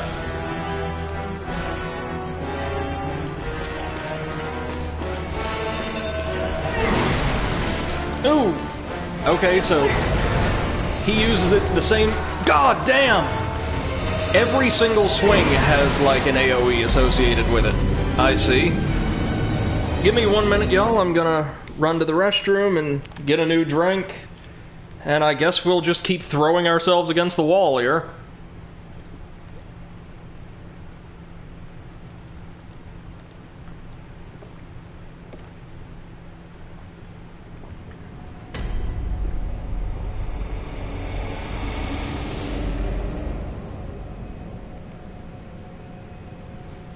Yes, folks, 1 minute.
Alright, folks, we're back for our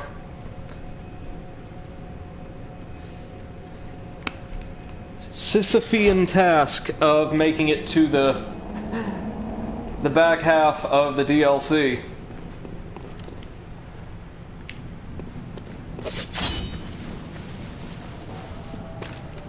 I'm thinking for that second phase, based off of how brutal it was at range, we want to close the gap with him as quickly as possible. I do not feel confident in dodging the beams from his sword, and even though he's doubtless really powerful and probably has plenty of one-shot attacks and AoEs and the like up close, especially since these blades tend to wound him easily, if nothing else, we can cut him down or knock him off balance pretty easily.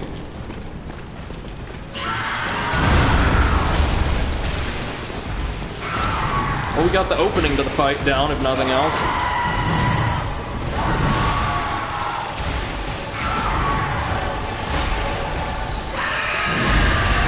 Oh, that attack. God damn it!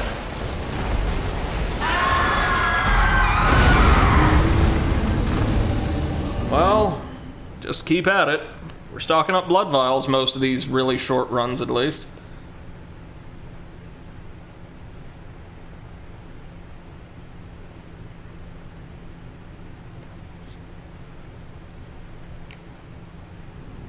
Yeah, the rest of the DLC, like this whole area, the Hunter's Nightmare, it's really very nice. One of the better designed areas in the game overall, I would say, but just this fight is... I can't even rightly say it's hard, because his moveset, like learning his different moves, seems to be no more difficult than your average Soulsborne late game boss. You know, a fair, fun challenge. It's just that the penalty for the least mistake in this fight, in most cases, is instant death. And I don't think having a much more resilient character would make too terribly much of a difference.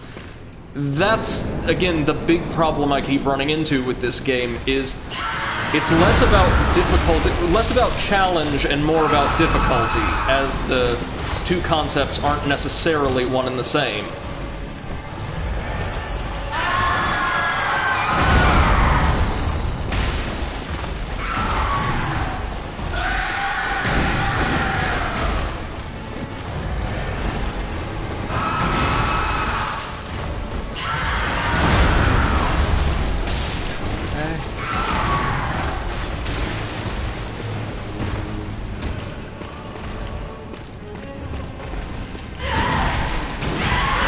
That's the bite combo. I didn't think he got it that early, but maybe he does. He just has a massive roster of moves, which is something people have talked about on the internet quite a lot. Like, more than a dozen totally distinct moves in Phase 1 alone.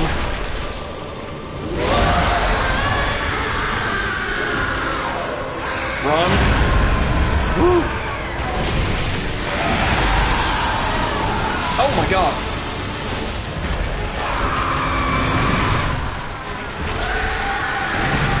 Oh, and we're dead. Got caught with both arms again. So that breath attack, whatever it is, actually has pretty generous coverage to either side of his mouth. A lot of fire-breathing bosses, like the dragons earlier in the series, didn't have that. So it looks like he can render himself really vulnerable during that attack. We just have to get clear on the side of his body. We can't just, like, stick to the side of his head like we would, a lot of bosses we've already fought in similar encounters. I'm thinking like Sin, the Slumbering Dragon.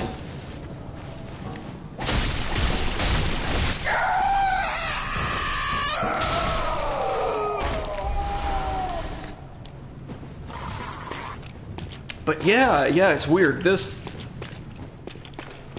Hey, Zeph, how are you? I saw you were streaming just midway into my own. I'm so sorry I couldn't stop by. Oh, hello everyone. I would have joined otherwise. Oh, and thank you so much for the host. I appreciate that. Yeah, it's the DLC, and it's a boss I absolutely hate.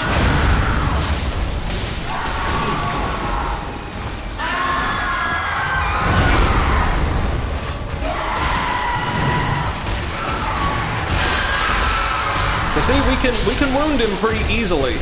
The trade-off is, almost everything this boss does is either a one-hit kill or the setup for a one-hit kill.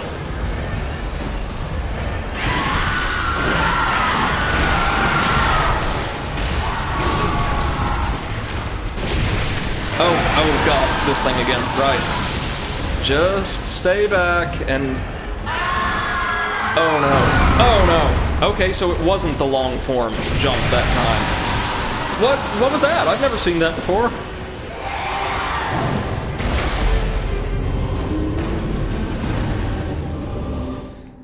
So I said, Brady, I did 20 squats just to get past the dancer.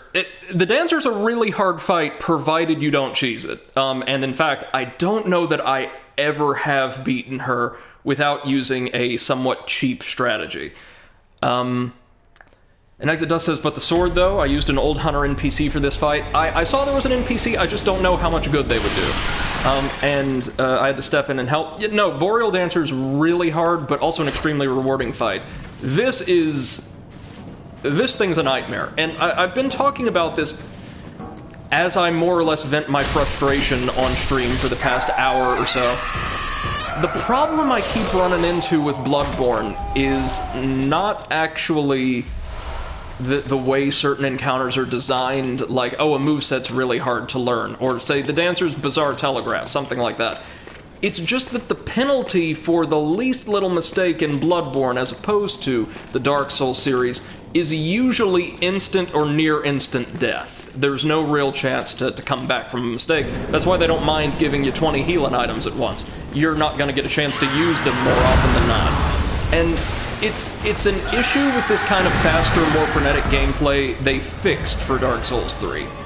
I think this is a little much.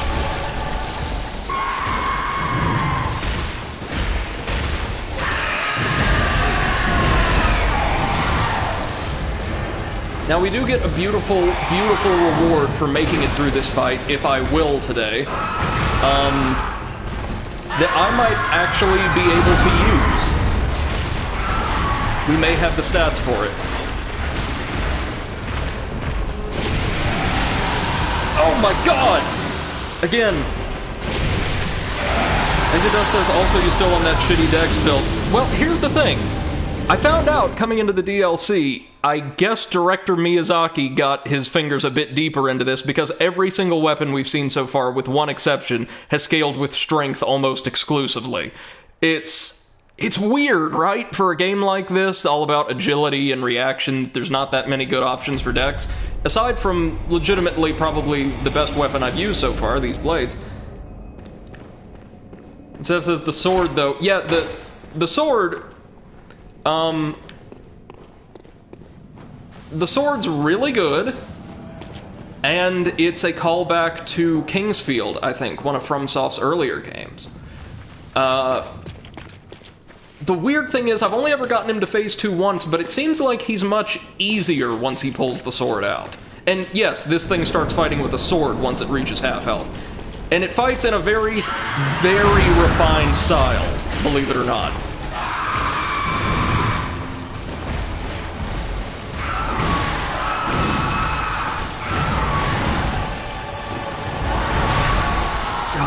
Damn this thing!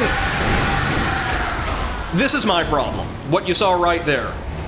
If you take any hits at all, instant death.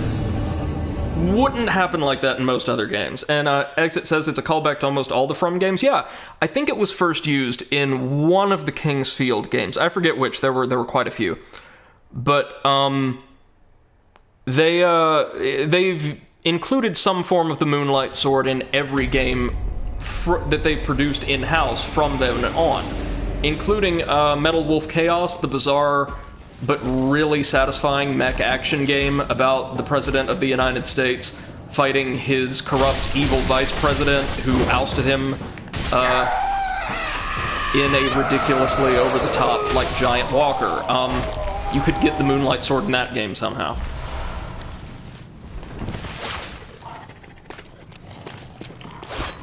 Aegis says, take the hint.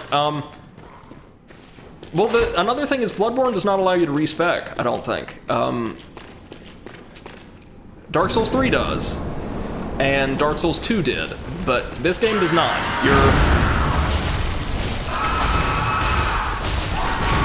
You're in there for better or worse.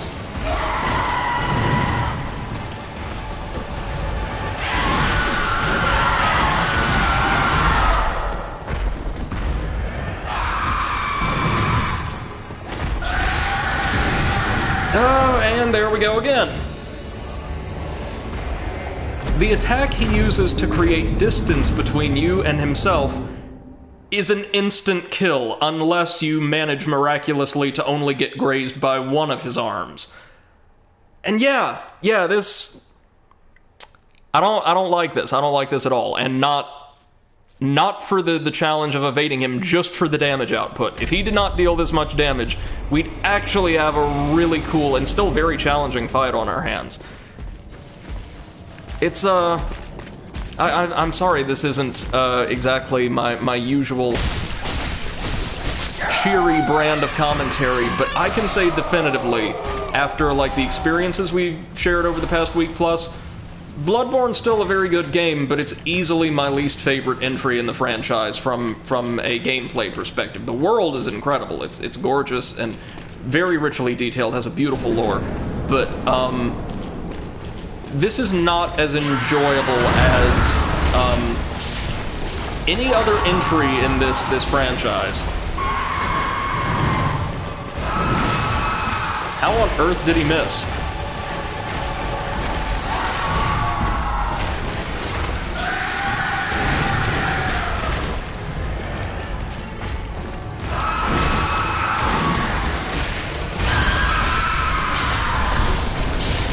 At least we were able to knock him over.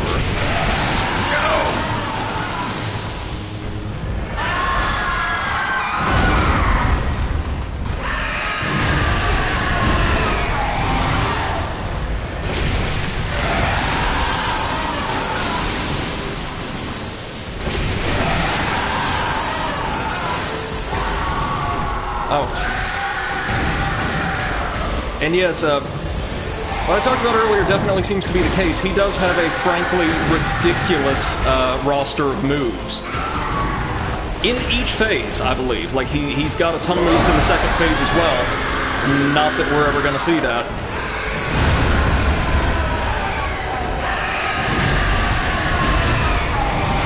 God damn! That's his most punishable attack, easily.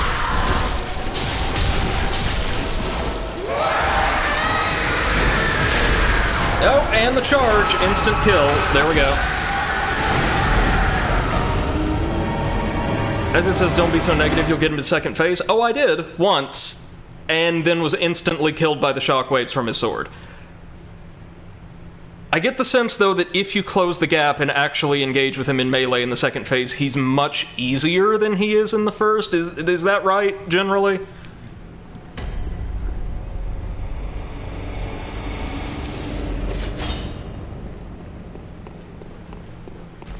Yeah, I would have thought so.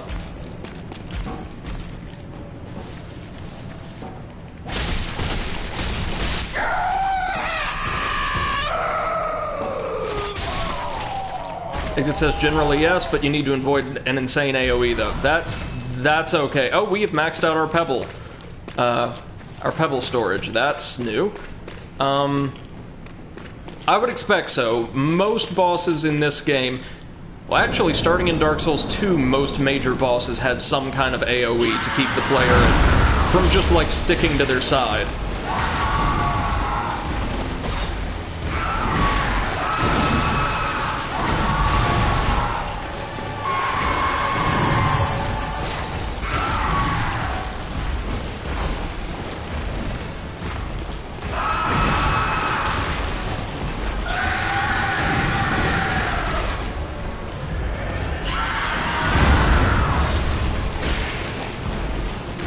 Now, wounding him is actually fairly easy. It seems like crippling his limbs is much easier than it would be for a lot of the beast-type bosses. The problem is just getting enough hits on any of them at once, or any particular limb.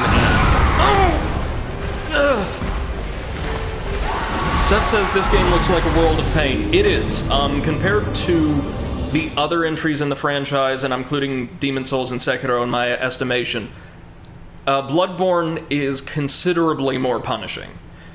It's nowhere near as long if you just like want to get through the main story. It's I would say if you cut out all the optional stuff, it'd be less than half as long as the original Dark Souls, or certainly Dark Souls 3. But what there is, to my mind, as someone who enjoys challenge but also needs to feel like there's some kind of different strategy or tactic I can apply if my own aren't working, it is almost prohibitively punishing on its players, especially like past the mid-game. The early game is quite brilliant, and as far as how your character feels in your hands, like the actual like sort of sensory experience of moving about in this faster like style of combat and control, it's quite lovely. It's just that everything deals so much damage. Now, the important thing to note is early on in the game, like, again, like maybe to mid-game, the same is also true of you. Most enemies, bosses included, are fairly fragile, and things feel more or less balanced as a result. But in the late game here, yeah, no. No, it really doesn't.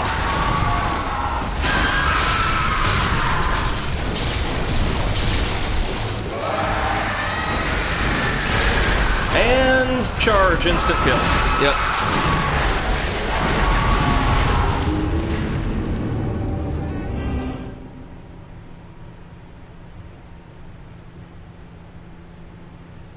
I think, even by the standards of the DLC, his damage output is totally unmatched. Like, nothing blow for blow comes anywhere close.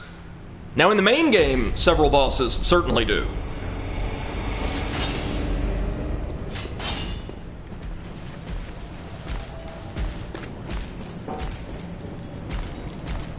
Exodus says, seriously though, get an old hunter with you? If it'll help. I mean, the problem is going to be lasting long enough to do anything. Both on my part and theirs. Exit says the distraction alone is enough to give you openings. Alright, if I'm doing that poorly, yeah, we might, for the first time in this playthrough, need to call in some help.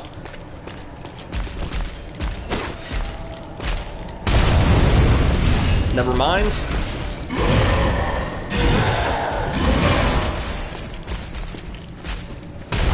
Where on earth are they again?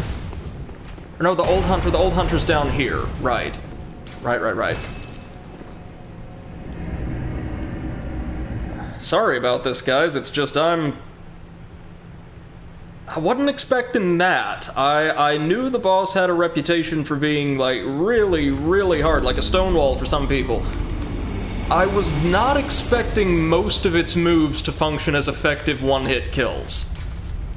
Granted that my character's a little on the squishy side, but wasn't expecting that. I know from watching my best friend play when the DLC was first released a few years ago, the same does not hold true for, like, the other bosses. Most of the other bosses are just...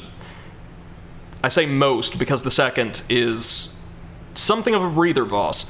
Really, really fast, and rely more on agility rather than just pure damage output to whittle players down.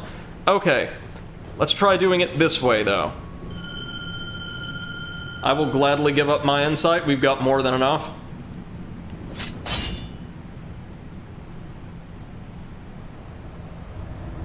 We've got a bell-ringing woman, that's fine. Oh, nice. She's got the Kirk hammer, which is, believe it or not, one of Ludwig's own weapons, or one that he designed, I believe. That and the massive greatsword we could have bought once we got the Healing Church badge, I think. The Holy Sword. They're both... no. Oh.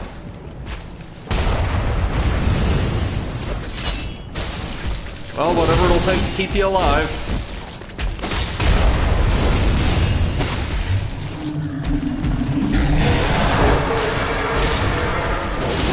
These guys look so cool.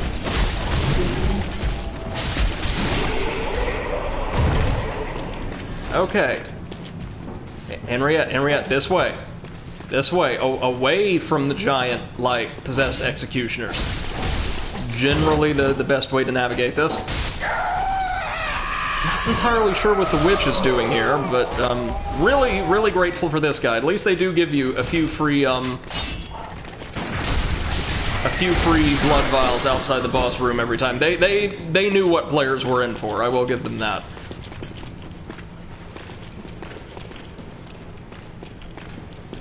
All right, let's see what we can do.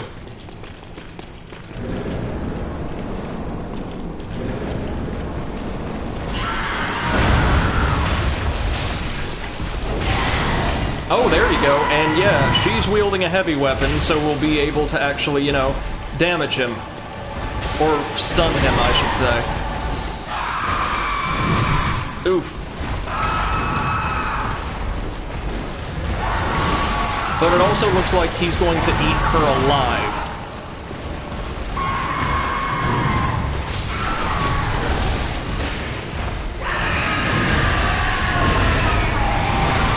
Ooh, I did not know that. No, no, no, no.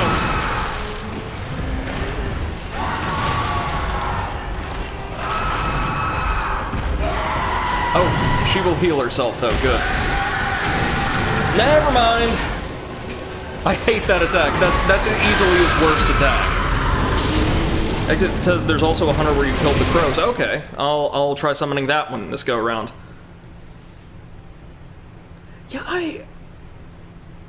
I am utterly torn as to whether or not this constitutes objectively good or bad game design. I'm not sure. Like, that damage output is just so daunting.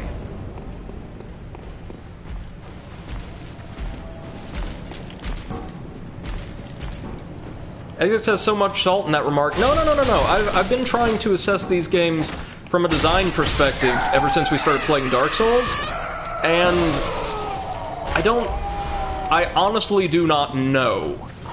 There's one school of thought that would say, okay, having a challenge this kind of daunting and like a ridiculous damage output would incentivize co-op, it would incentivize use of some of the new like multiplayer features that were, not multiplayer features, the old hunters that were integrated here, but yeah, no, there's not an old hunter there, maybe closer to the boss door? But also the idea of a really tanky, at least mandatory for this DLC enemy, that can kill most players in 1 or 2 hits, that sounds a little excessively punitive.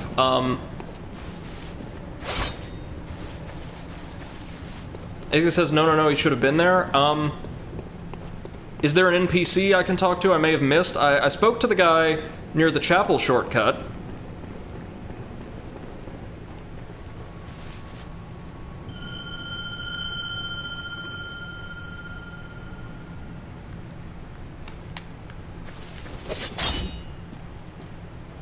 Exit says, I think it's an NPC you need to deal with. I think it was Henrik. Okay. That would explain it then.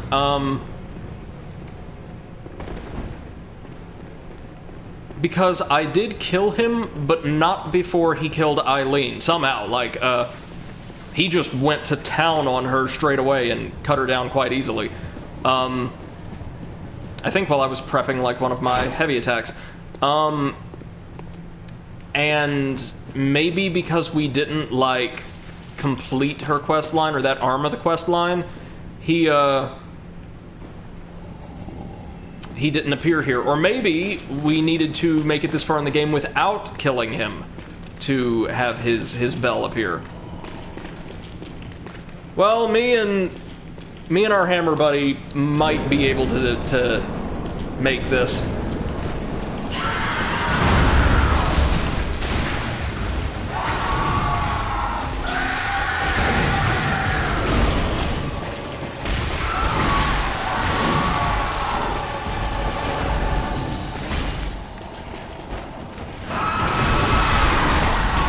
So as we kind of are aware, the old blood can turn its victims into a variety of bestial forms. Werewolves seem to be the most common, but the leader of the healing church, who we cut down very, very early in the game, was turned into some kind of reindeer-looking thing, and, like, one of the most powerful warriors of all time has become a horse for some reason.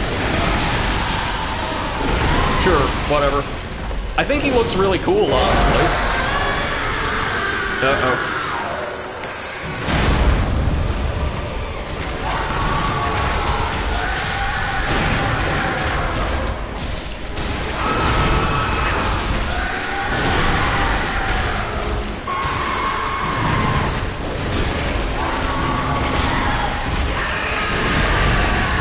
Come on, man, just pull that sword out of your ass.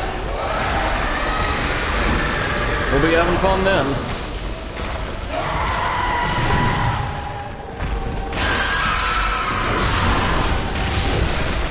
Here we go. Right? Oh, wow. She, had a Molotov or some kind of firearm and lit him up.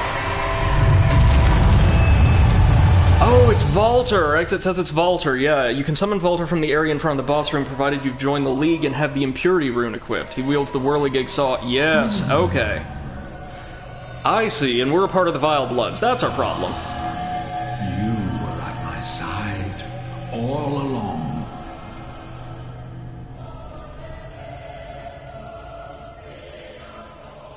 This is perhaps the most beautiful the sword has looked in any modern game. I absolutely love, like, the lighting and sort of ethereal aura effects around it.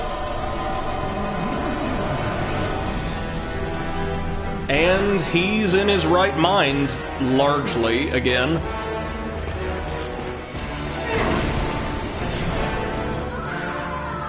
Well, there goes our help.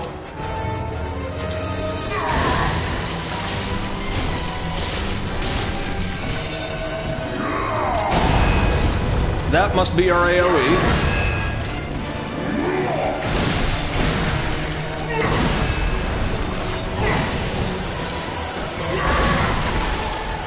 He is really good with that thing, unsurprisingly, for, like, the greatest warrior. It's time! Hell!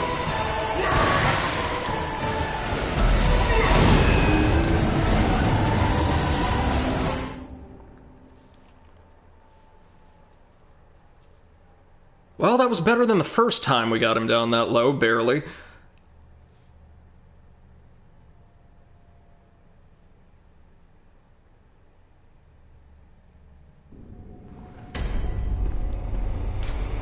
So, yeah, let's bring in the leader of the League instead. I have a feeling, especially since I've seen the Whirligig Saw in action, it was one of my best friend's favorite weapons, he'll be a little bit more useful.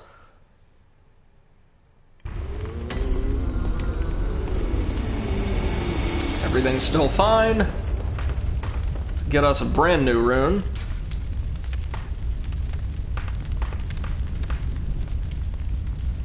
One we've not equipped previously, at any rate. And again, I do apologize for a comparatively negative demeanor today. It's just that on top of this, not exactly been the best day in the world. But yeah, this is a lot more than I was expecting right out the gate, especially after a really cool area.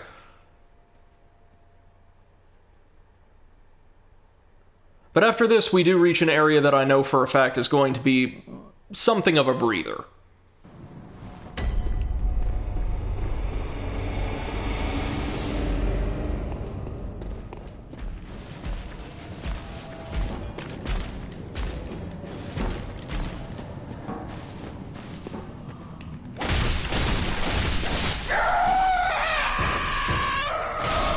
Still not entirely sure what she's doing there.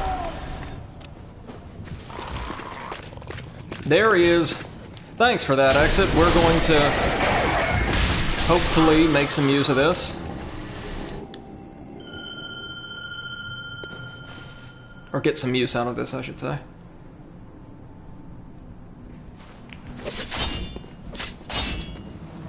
I have actually seen several playthroughs of the DLC, like online, be cut short here for this very reason.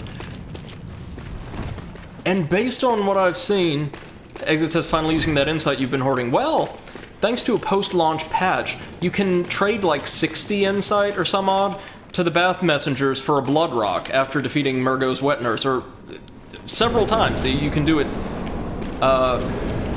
repeatedly. So that's a good use for insight a lot of players would have been hoarding.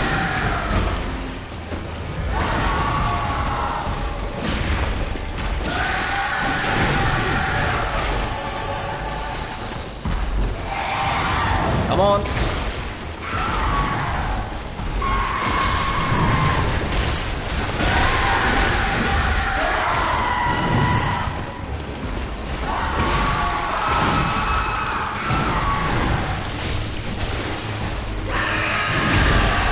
Oh, that attack is brutal.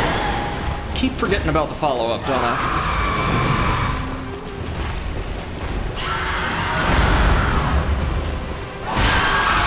There we go. That's what I like to see.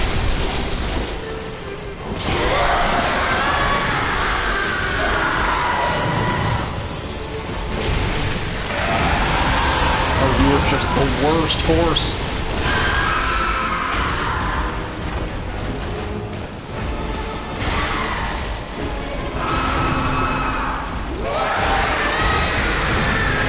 Yep, there's the charge.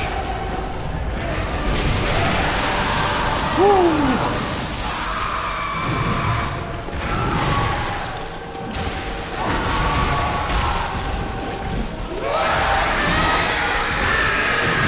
So, just in case you've ever wanted to see where McDonald's gets their meat, here's your answer.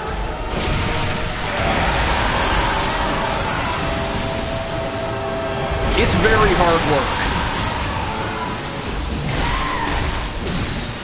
Exit says that soundtrack is so good. Yeah, especially in the second phase. The second phase, the change to the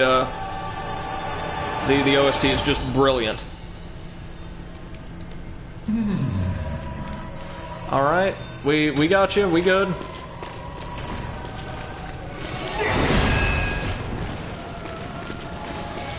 Oh, Volter, get back! Oh, he did! Good job, buddy. He's like Tarkus, he's much better at this game than I am. Which is what he's here for. Oh, thank you so much. Saved my bacon there by staggering him.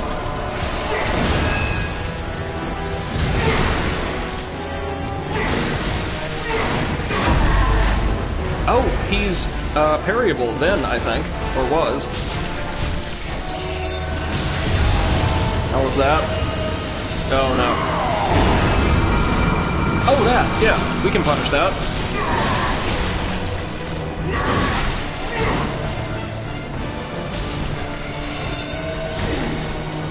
Man, he is holding my terrible, lousy ass down.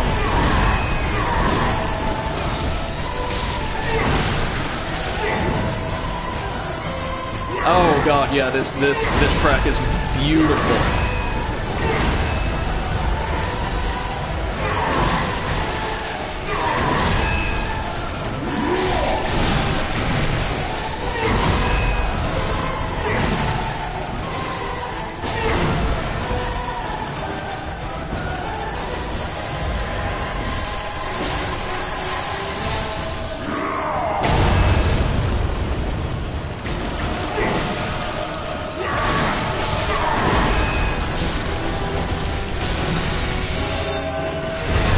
Uh-oh. No! No! Shit! Well, we almost got it. Give it another try with Volter and we might be able to make this. Whew. So yeah, as it happens, the second phase is 1,000 times easier, I would say even without the support. And Seth says, no, it was like at 5%. Yeah, it was, and Volter was getting ready to finish him off. I did not know. We learned something today. Imagine that. When he holds his sword aloft, there is actually a short-range, low-damage AoE that knocks you on your back, ready for the, basically to prime you for the AoE that will ultimately finish you off. Not making it impossible to avoid, but making it much harder.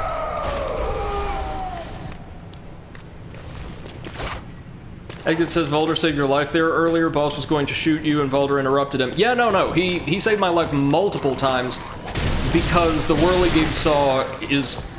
I think it, like our Threaded Cane, gets a bonus against beasts to begin with, maybe? But also, it is an insanely powerful weapon that can stagger enemies really easily. Seth says, well, that's sarcasm. I know, I'm sorry. It's just one of those days, you know?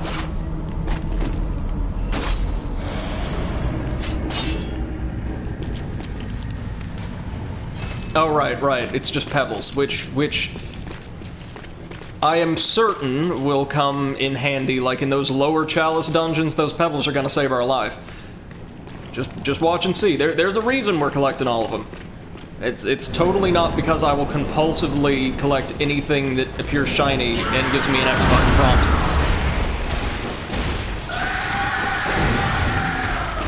Exit says Volter for best boy. Agreed. A worthy successor to Solaire. from a gameplay perspective, if not necessarily a lore perspective.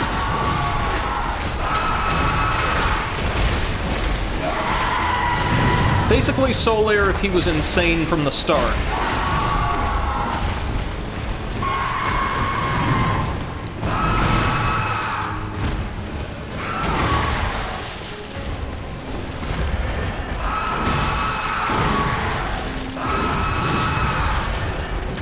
Says the Flintstones would be proud. Oh, indeed. You got the best pebble collection in Yarnum, aside from maybe the Witch of Hamden.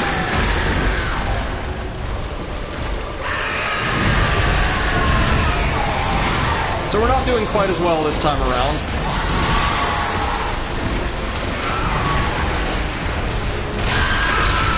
There we go.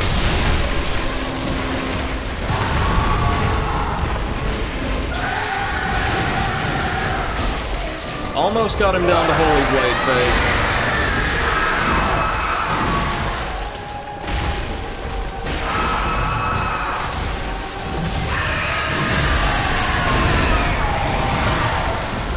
No!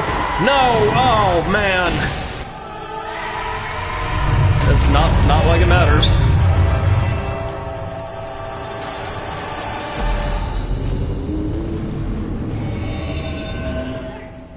Lots of people have said either this or the final boss of the DLC are the hardest fight in the game, and I can see the case here. I know that the final boss can actually be parried, even though it's like incredibly hard. This guy can't. So our build by default, I'm not very good at this game for starters, but our build isn't really suited for this kind of fight to begin with.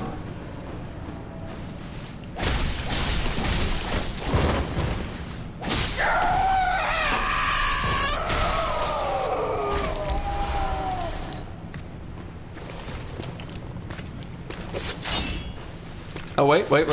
Let's not forget our lifeline. I think, now all of these guys, Volter, the League, all of, like, the NPC hunters you can summon for boss fights, both in the DLC and the main game, were added technically as free content sometime after launch. And I think you can summon Volter in quite a few different places.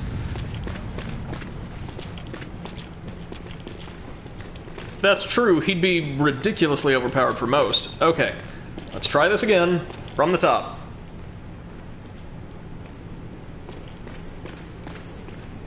Whirligig-Saw is actually really, really good even in its one-handed mace form. Nobody uses it like that, of course, but just a solid weapon all around.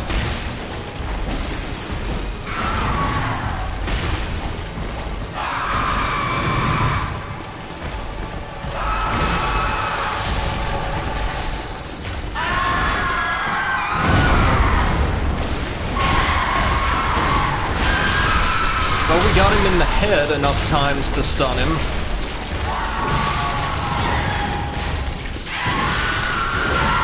What on earth kind of firearm does Volter have?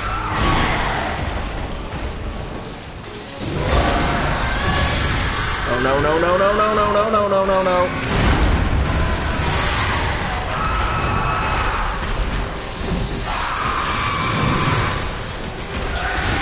Just run like hell. Never stop rolling. Ugh. That is pure arcane damage, I want to say. Something that the Kanehurst set is really not designed for.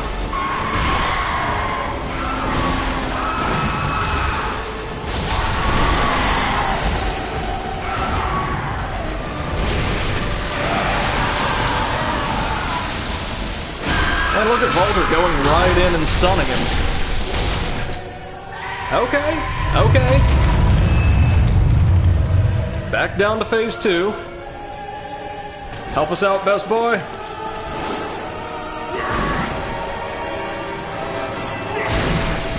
Oh, man. That two-handed attack of Volter's, or like his heavy attack, stuns Ludwig effortlessly. I know the Whirligig Saw is really, really good for that, right? Getting staggers in particular.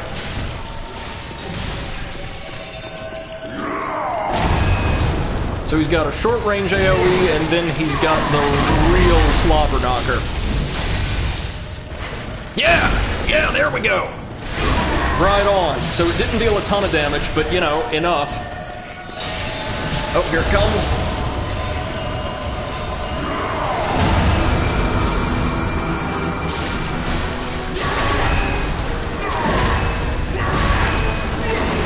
No, come on, man. Really? He's also one of very few bosses I've seen who have a lot of attacks designed specifically to hit you when you're prone. Most of the bosses in the main game can't do that, or if they can, it's very inconsistent. I think, like, the beast-type bosses can hit you when you're on the ground pretty easily with, like, some of those scraping claw attacks, but a lot of his moves can. I'm sorry this is taking so long, I really am.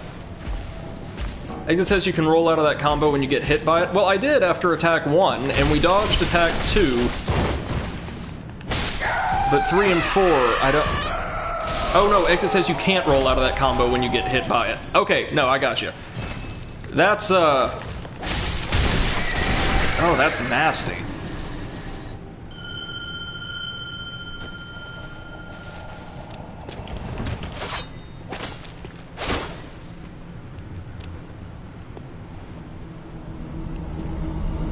The Bell Maidens have been showing up, but they can't really do much of anything by nature of the fact that, again, credit where it's due, the boss run here is very, very short. This could be Dark Souls, where in some instances you have to run through an entire area to get to a boss, should you need multiple attempts at it, but it's not.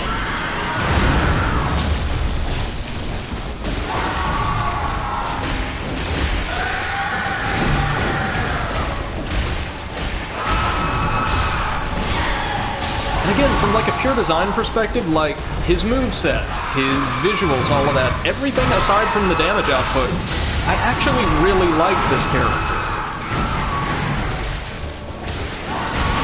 Like if you were to just turn that damage down by like 25%, I think you'd have an awesome fight on your hands. And as it is, you've got a great fight for co-op.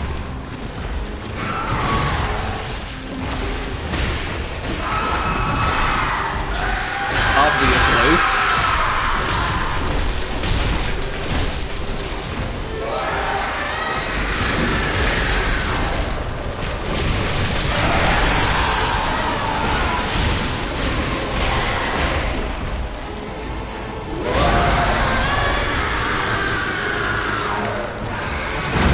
No!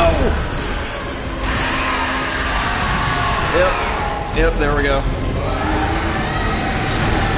Very good thing I don't have any kind of like punishment mechanic set up for my streams, or I'd be dead by now.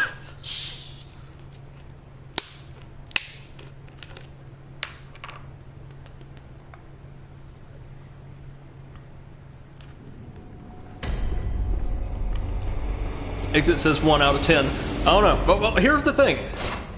I would be delighted to at least say I'll do squats or some other type of physical punishment. But right now, thanks to the fact that I am terrible with technology, we've got no way of confirming it. So, yeah, sure, I'll do that. Says, oh boy, I did over 60 today. Oh wow, that's rough. Just because of the dancer? Oh, I'm sorry to hear that. Let's not forget the most important part. How far did we make it today? Exactly, Seth.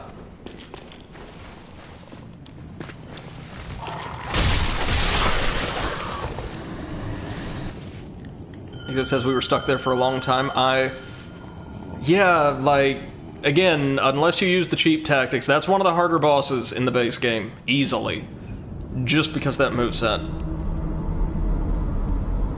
Exit says Dancer, Osiros, and Champion Gundyr.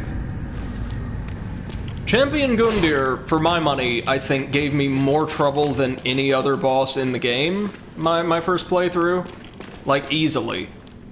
It's a really good fight, but man is it hard. Exodus says she did it in 3 tries. Well, wow, congratulations, Seth. That's really, really impressive. It took me probably a couple dozen, somewhere around there. That sounds right.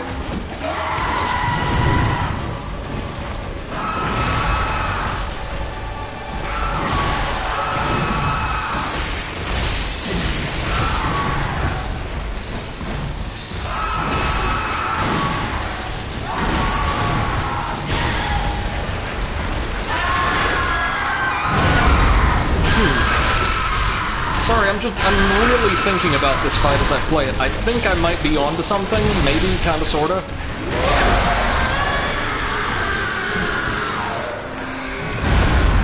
What the hell?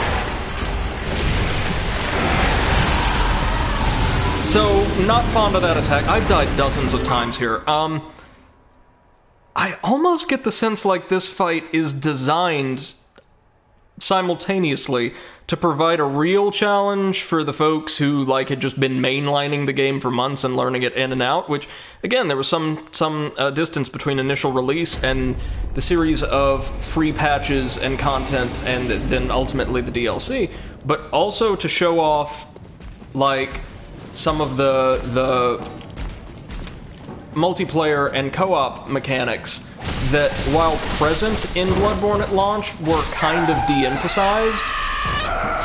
Like with, say, no NPC allies and things like that.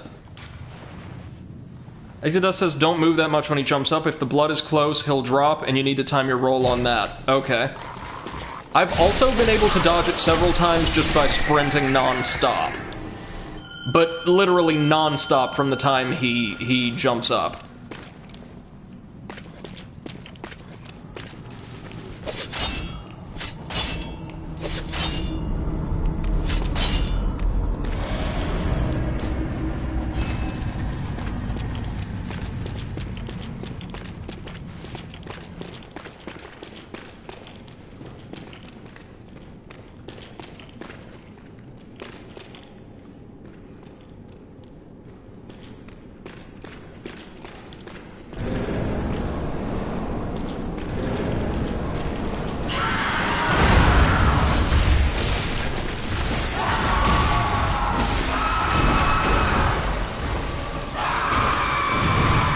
Exit says also using NPC summons is okay. I draw the line using actual summons. Agreed. When I played Dark Souls 2 in particular, not for the sake of making fights easier, but for seeing NPC quest lines, I would summon in NPCs, no problem. This is just the first time I've ever had to do so for Bloodborne.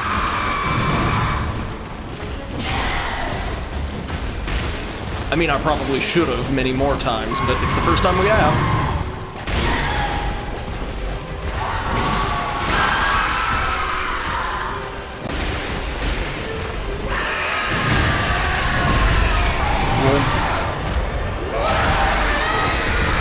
Oh, there's the charge! Hate the charge! Oh, good. We actually cornered him for a second. And by we, I mean the real MVP here.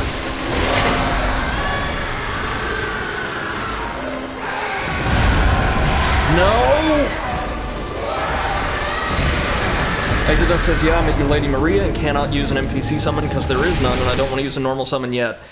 The saving grace of that fight, I know having seen it several different times, though never having experienced it personally, is she does have parry windows. They're really hard to get in the last phases of the fight, but they are there. And, unlike Ludwig, she's not just made of HP. He has, at least by the standards of this game, quite a lot of HP, and she doesn't, nor does the final boss, I don't think. Exit says, I could parry her all the way down to second phase. Yeah, no problem. Yeah, no, I've heard it's in the later phases, phase 2 and 3. Her parry windows actually, despite using the same attacks, the, like, windows of vulnerability change. Like, with each phase. Oh, I keep forgetting. He says it's the second phase that fucks me up. Yeah, that's most people's experience.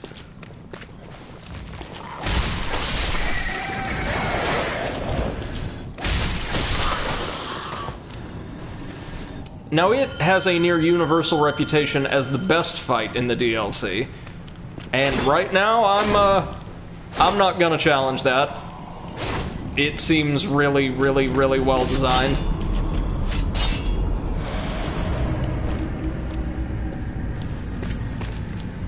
Everything you hear about this fight, or most of what I've heard anyway, either pertains to the difficulty or the really, really great reward you get for completing it. I've not heard a lot of cases that, like, this is one of the best fights in the game, nor that it's one of the worst. Just that it's, very kind of, I guess, functional. And, like, in lore, it's really cool to be fighting, like, the founder of the Hunter's Workshop. And actually see how he would have fought in his prime.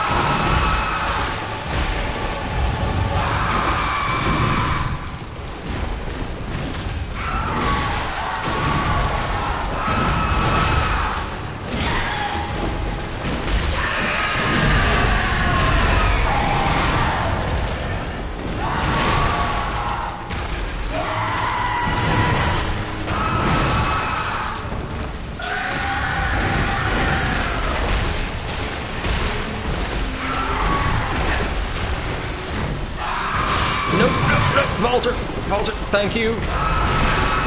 Oh, we're doing really badly this time. That's what we want to see. Oh, twice in a row? Damn.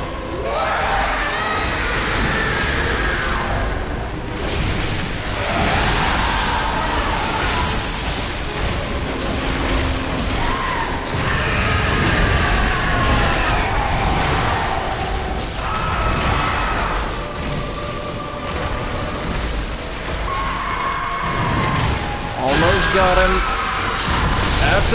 That's it. Okay, now we gotta fight smart. We gotta fight intelligently and use everything we've learned throughout the game to our advantage. By which I mean we've really just kind of gotta hide and stay out of the way of shockwaves while the actual talented character here does most of the work. You were at my side all along. I love his voice. I got like a top flight VII for it. Come on, Walter.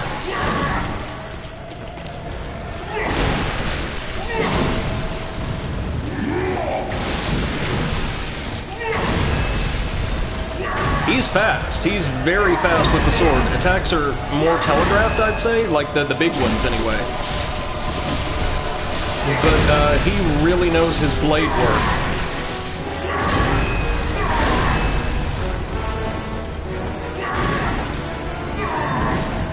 Oi, League Master, you maybe wanna help? What's this, by the way? Blood vials in the boss fight? Damn.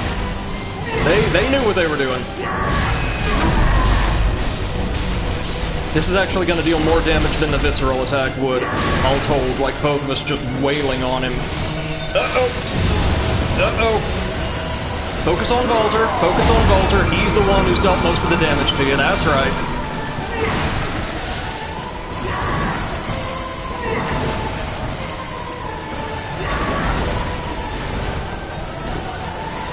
So it looks like he'll perform his standard moveset, but will not use the shockwaves unless you're at mid-range or farther.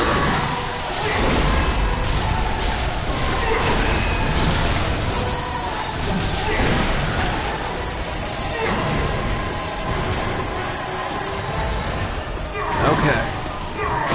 Just stay frosty.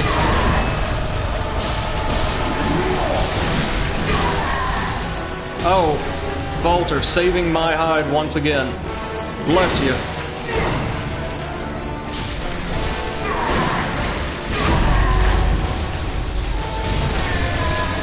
Oh my god. Well, he's down. And we get the guidance rune, along with a special vermin. And got a trophy. Very nice. Very well. Thanks, guys. That, I apologize. That was far from my best performance as either an entertainer or a player, but we made it. We did. But we're not done. We're not done. Because he isn't done. Good hunter, have you seen the thread of light? I love this, like, Just a hair, a fleeting thing. incredibly calm, sonorous voice. Steeped as I was. Seth says that was entertaining. Well, thank you very much. I hope my frustration is never too difficult to watch, really. What it really was. Really, I didn't.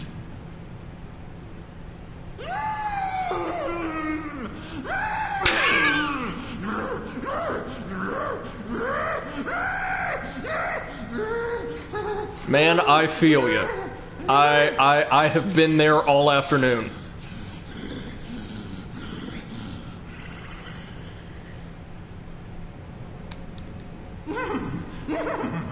Right, okay, so I think if you want to get everything out of him, or the best way, you've got to speak to him wearing church attire. So let's throw on, like, the church hunter set really quickly. Tell me, good hunter of the church. Yep, that's definitely what I am. I totally didn't just find this on a corpse somewhere. Honorable Spartans. I hoped they would be.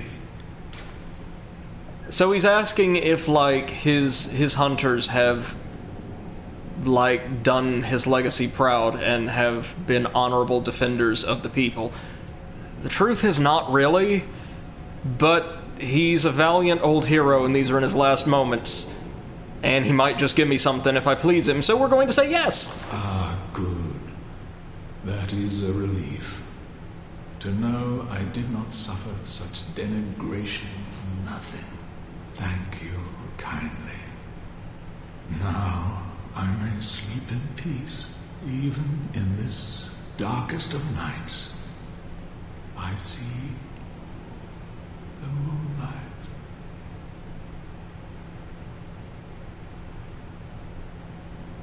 And he finally passes on, leaving us with his weapon. This is the reward everybody loves, the Holy Moonlight Sword.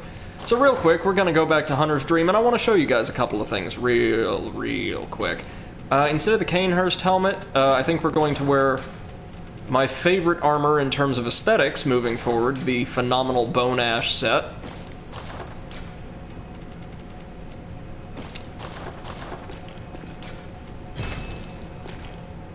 And while we're there, we're going to pick up another level. Another level in Arcane, probably.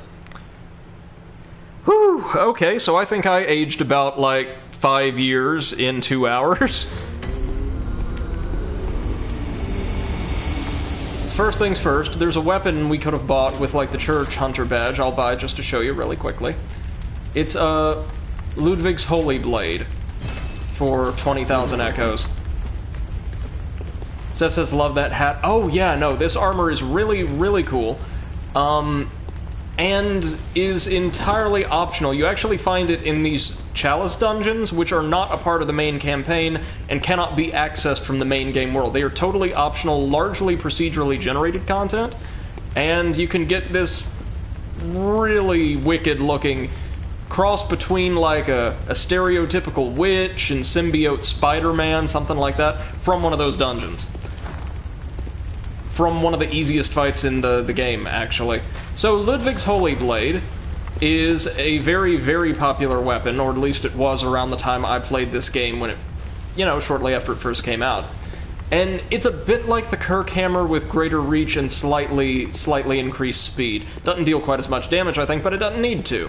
In its untransformed state, you've got a longsword that works much like those from the Dark Souls series. They're quite nice longsword at that. But transform it, slip it into the sheath, and you get to swing this thing around as a bludgeon more than a blade.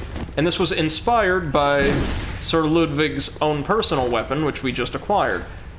May or may not be able to use it, but Yeah, we can. It scales principally with Arcane, this game's equivalent of intelligence, just as the Moonlight Greatsword does in the Dark Souls series. An arcane sword discovered long ago by Ludwig. When blue moonlight dances around the sword and it channels the abyssal cosmos, its great blade will hurl a shadowy light wave. The Holy Moonlight Sword is synonymous with Ludwig the Holy Blade, but few have ever set eyes on it, and whatever guidance it has to offer, it seems to be a very private, elusive sword. So I've never played the DLC before. I've never used this weapon, though I have seen it. In its untransformed state, it is a fairly tattered-looking greatsword with, hey, just about the standard greatsword moveset from a Dark Souls game from 2 on, with the exception that our strong attack is a straightforward thrust. But transform it, and yeah, its true form is revealed. It's given a really hefty damage buff based on your arcane, I believe, and its strong attack conjures forth those waves of moonlight. Just swing to dispel. I actually might want to use this. So we are going to fortify it just as much as we can. Y'all know how much I like my arcane weapons now.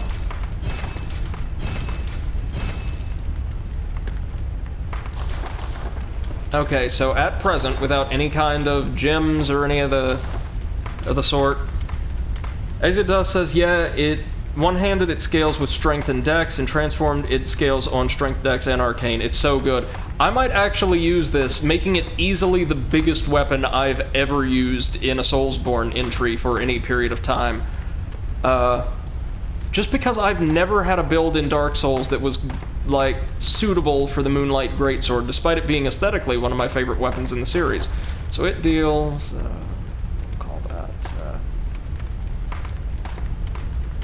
yeah, it deals a ton of damage. Almost or right around on par with the Blades of Mercy without blood gems, but once we fortify it,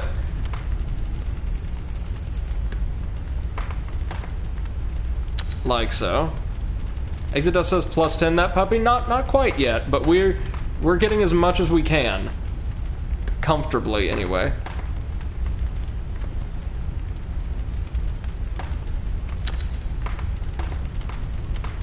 Dump it all into damage, except one of these might be an arcane gem.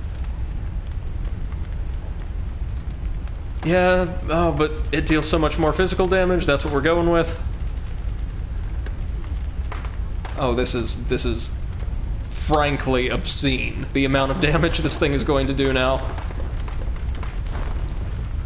So the arcane on its own is great, that's 121 points of damage per swing, as long as it's transformed. But the physical attack itself is going to be, geez, well over 300. Whereas the Blades of Mercy, great as they are right at 300. This... oh, might as well repair the blades, since we dulled their edges on Ludwig, doubtlessly.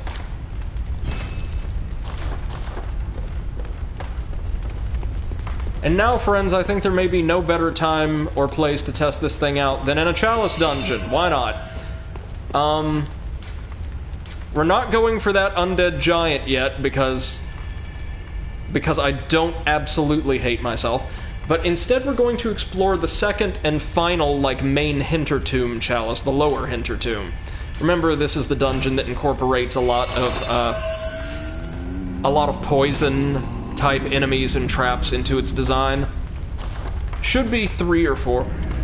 Exit says, I was going to say undead giant time. Not yet, but I actually get a feeling, having like, observed the online milieu surrounding that one particular mini-boss and its incredible notoriety, the Moonlight Greatsword might actually be a much better weapon for that fight in particular, due to its range and the special, well, again, those special moonlight waves we can send out.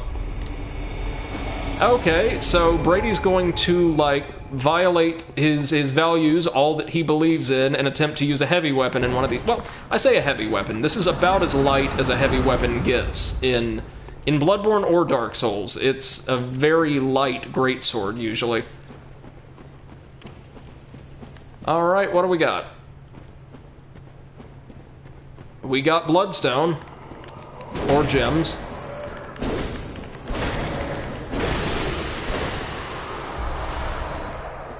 Pretty solid, sharp, triangular blood gem. Alright. And we got rats.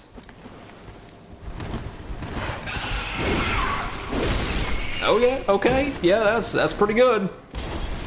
Not gonna lie. It says, alright, it's 10 to midnight and I need to get some sleep. Alright, man, no problem. Thanks for stopping by. Definitely tomorrow's stream will be a little bit less tense, I can promise that. Okay, we've got Thumerians. What kind of damage do we deal? Okay, down in 2. Let's try directly comparing that to my standard weapon. Alright, take care, Seth. Thanks for stopping by, and I hope to catch your next stream in a day or two, probably, right?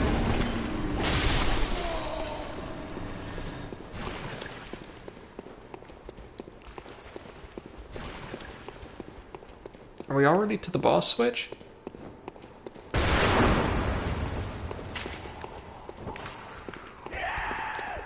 Oh, it's one of these enraged Thumerians. This one has a corpse. Lovely.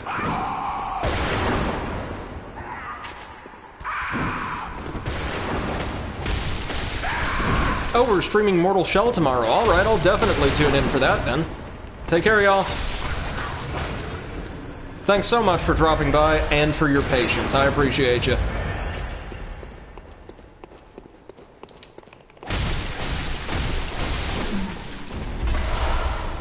This will allow us to stock back up on our bullets. And inside the casket... Thanks a lot, Exit. Special blood gem, an odd circular blood gem. Okay. We're getting to the point now... Pebbles, okay. Where we're going to be getting some genuinely good stuff, even for the late game, out of these.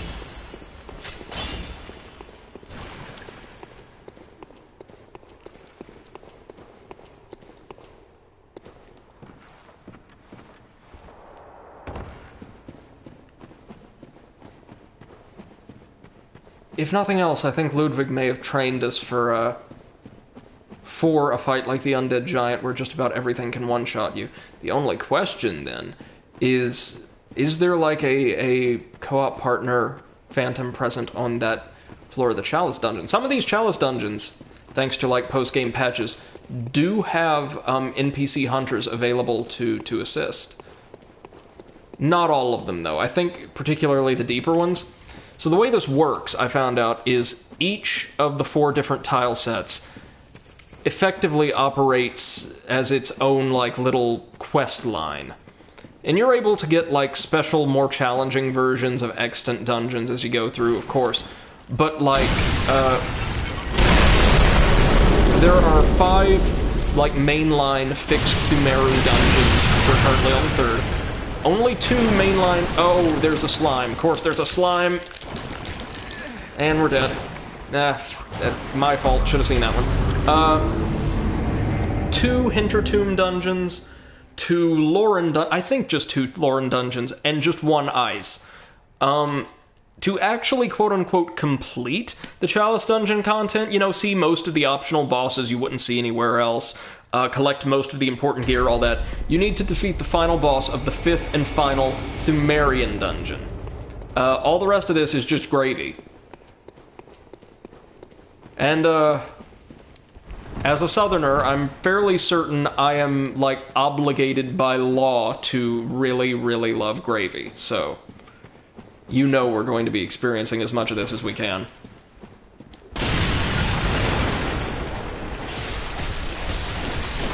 Alright, now what has my echoes?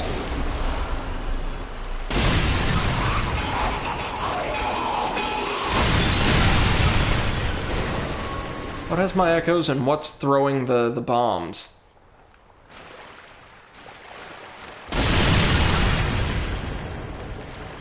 Who's throwing the bombs?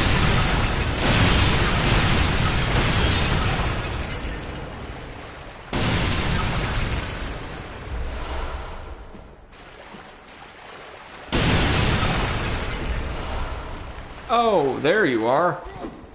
You're late, sir. think we'll stick with the blades for now, just because their damage output is so fast and they can stun lock these smaller enemies more easily. Like, I mean, if we bring it back out, sword's great for what it is, and it would probably just absolutely wreck some bosses who would be harder to stun.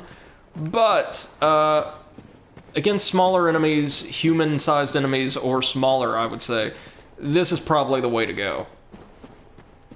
He says, not just entirely out of ridiculous prejudice towards, strength weapons. Or heavier weapons in general. There are these really interesting weapons we haven't looked at extensively in the Dark Souls series, curved greatswords, that are a nice, fairly difficult to access in terms of stats anyway, middle ground between strength and dex builds, or strength and dex-based weapons, and you can have some real fun with those. But I've never gotten a build that's just, like, perfect for one before. Ritual blood here, we're gonna need that. Hello?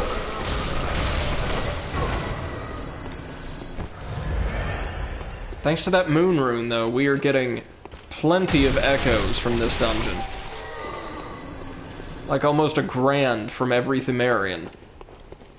That is great, that is fantastic, actually. So, in retrospect, like, final thoughts on Ludwig from me, from, like, a design perspective. Do I think it's, like, an excellent fight? Just because of that damage output, again, I'm gonna say no.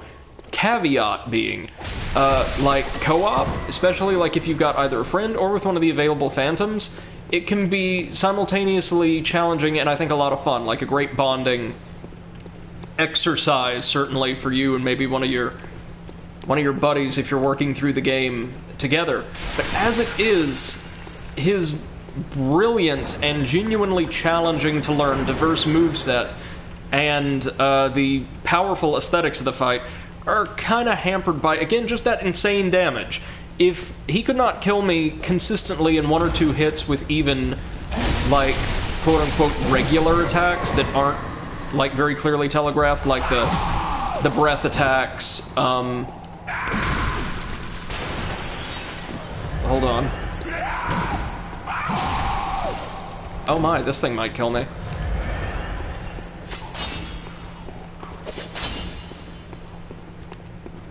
Like the breath attacks, like the jump attacks, his regular attacks being able to dispatch us so easily, that was a real impediment to my enjoyment and kind of ability to learn the fight. You know, if you're not sticking around long enough even to understand what the boss is doing and why and how to work around it, it can be more frustrating than rewarding. But I think if you decrease the amount of damage he did, at least in the first phase, by maybe, you know, 20 to 30%, somewhere in there, at least, you'd have a really enjoyable fight on your hands. And the second phase, for what it is, despite being so challenging, was, I think, far better executed than the first, and just very, very stunning. Again, you don't expect, after everything you've seen in this game, the big hulking beast to pull out a sword and fight with the most, like, refined, precise style of almost any humanoid opponent you'll see in the game. Oh, we've got a shotgunner somewhere around here. Right upstairs, apparently.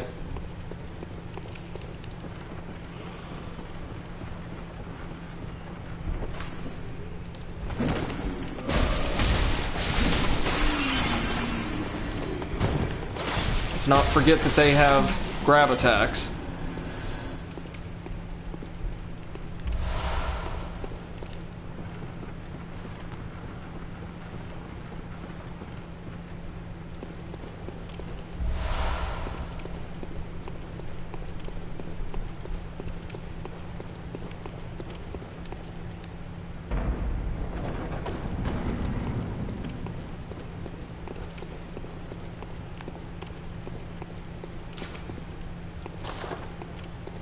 Okay, this is just where those flame-wielding Thumerians were, right? Oh! This might be our boss switch room. I'm interested to see what the bosses here are, because I know for a fact I've never been in this chalice dungeon. Oh, just Pebble. Alright. Blood. Cursed blood gem, so thanks but no thanks.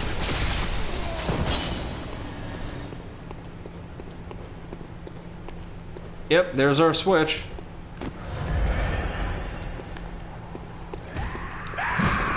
Oh, and it's another one of those things guarding it. Right.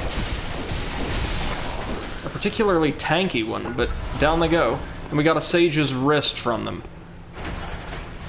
Sounds good. Let's go ahead and unlock the boss door.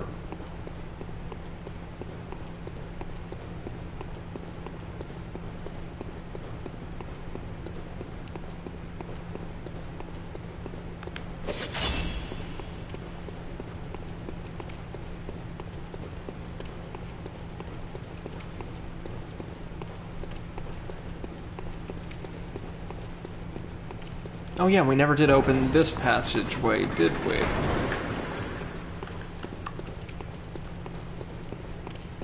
It's over here. Any trap or anything? No, just a single bullet. Straight to the coffers it'll go.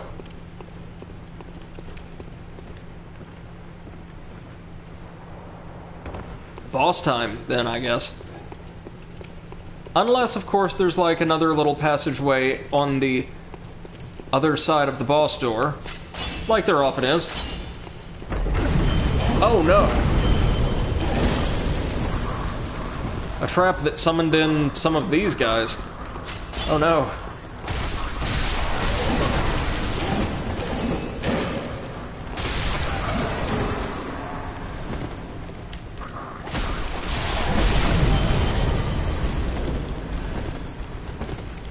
What, like every time they attack us more spawn in, or what? What on earth did we do? Oh god. Well, we got them all. And got some more echoes out of it, so that's fine.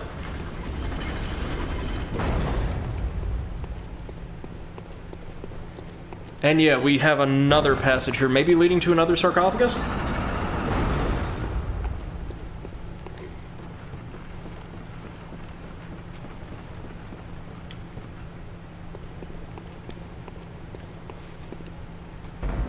No other, like, side paths there, right? Oh, spiders. Been a while since we've seen one of these in a chalice dungeon. Not dropping quite as many souls as they did in the Nightmare Immensis, but still quite a lot. Do I hear dogs? I think I hear dogs. And I see Bloodstone Critter. Another tempering gemstone, that's pretty good. Gotta cut down the poison brazier.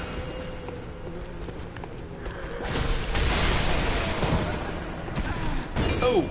Oh, hello! Did she fall on us while still invisible? It also looked like we didn't rally her, maybe because she was incorporeal? Oh, it's another one of those, like the treasure rooms.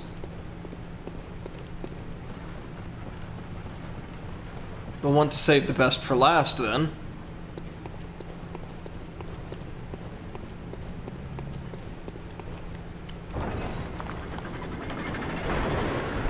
What's in here? Oh, more Themarians and an arrow trap we dodged completely by happenstance. Totally alright with that.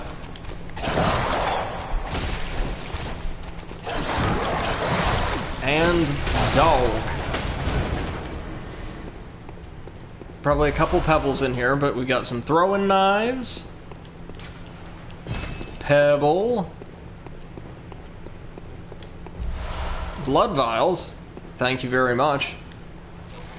Ritual material.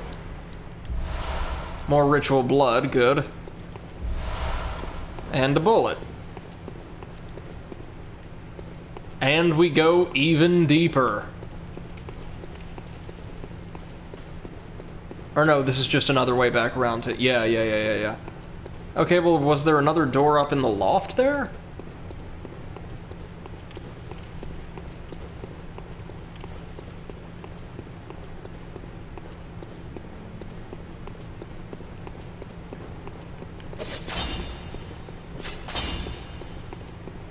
Doesn't look like it.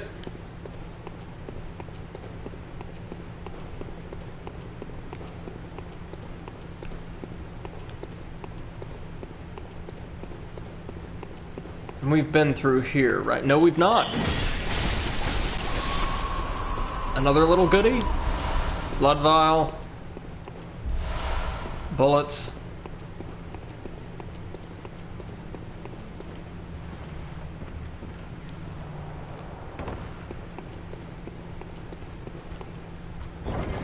Now let's get to the really good stuff. See what's in the treasure room.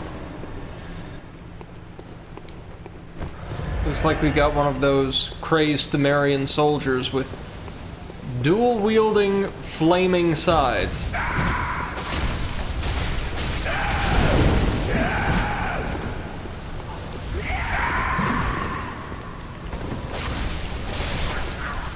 Thankfully that R1, like, that quick dodge follow-up is really, really good, even still. We got some tomb mold. Gotta have some tomb mold, right? We've got a lot of treasure in here. Nothing in any of these alcoves, though. Okay, so in this chest we've got, what, more ritual blood, probably? Yep. And in here, this is a slightly nicer looking chest, I think. More ritual blood.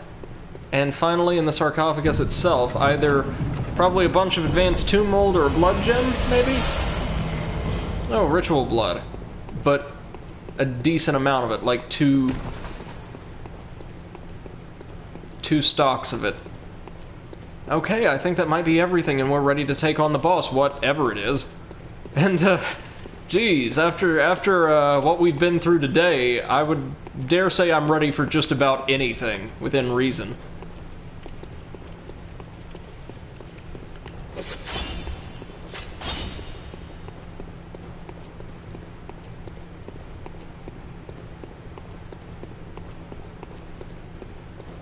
No, where do we want to go? We explored this whole area, right? So the way back might be up here?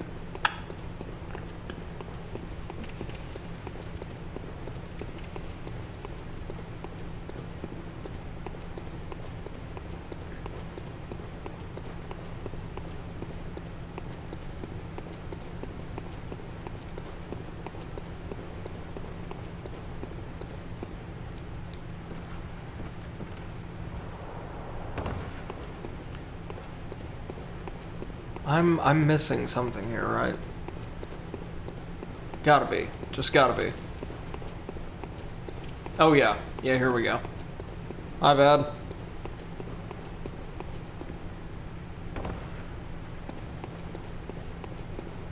Okay, let's do this.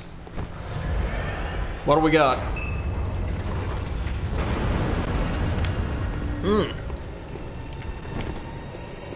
We got stuck on the fog door, and a brain sucker. Wow.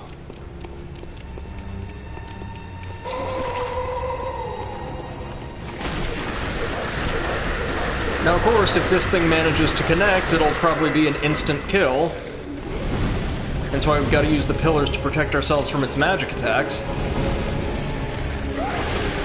No! No, it actually, wow, powered straight through my attack. That's unusual. Come on, come on. Is it taking some of my insight as well? Come on. Just burn it down, got it. Wow, so even despite managing to get grabbed, we did take it down. It almost felt like it didn't receive quite as much of a damage buff as a lot of the enemies we see reskinned as like bosses in the Chalice dungeons. It's also got a very interesting arena. It's one of these multi-tiered rooms. Well, I think we're going to head out real quick to get a couple more levels, and folks, that may have to be it for today, for today's stream. I've got some stuff to do around the house, and it seems at the very least for tomorrow we'll be in prime condition to tackle what remains of the Chalice dungeons. Let's get some more arcane, why not? And with that, ladies and gents, I'm so sorry, but we're going to have to call it for the day. I do apologize for getting quite so worked up over the Ludwig fight, but god damn was that something else. It seems like the rest of the DLC fights, to my knowledge, might not be any easier, but they'll be a whole lot more to my liking. I don't think there's going to be as many one-hit kills. Watch as I get proven horribly wrong in the upcoming days. Until then, until tomorrow, when we'll tackle probably Chalice Dungeons first, then DLC, given, like, the relative ease with which we made it through that layer. Until next time, ladies and gents, I hope you have a wonderful rest of your day, and thank you so much for joining us today. Bye-bye.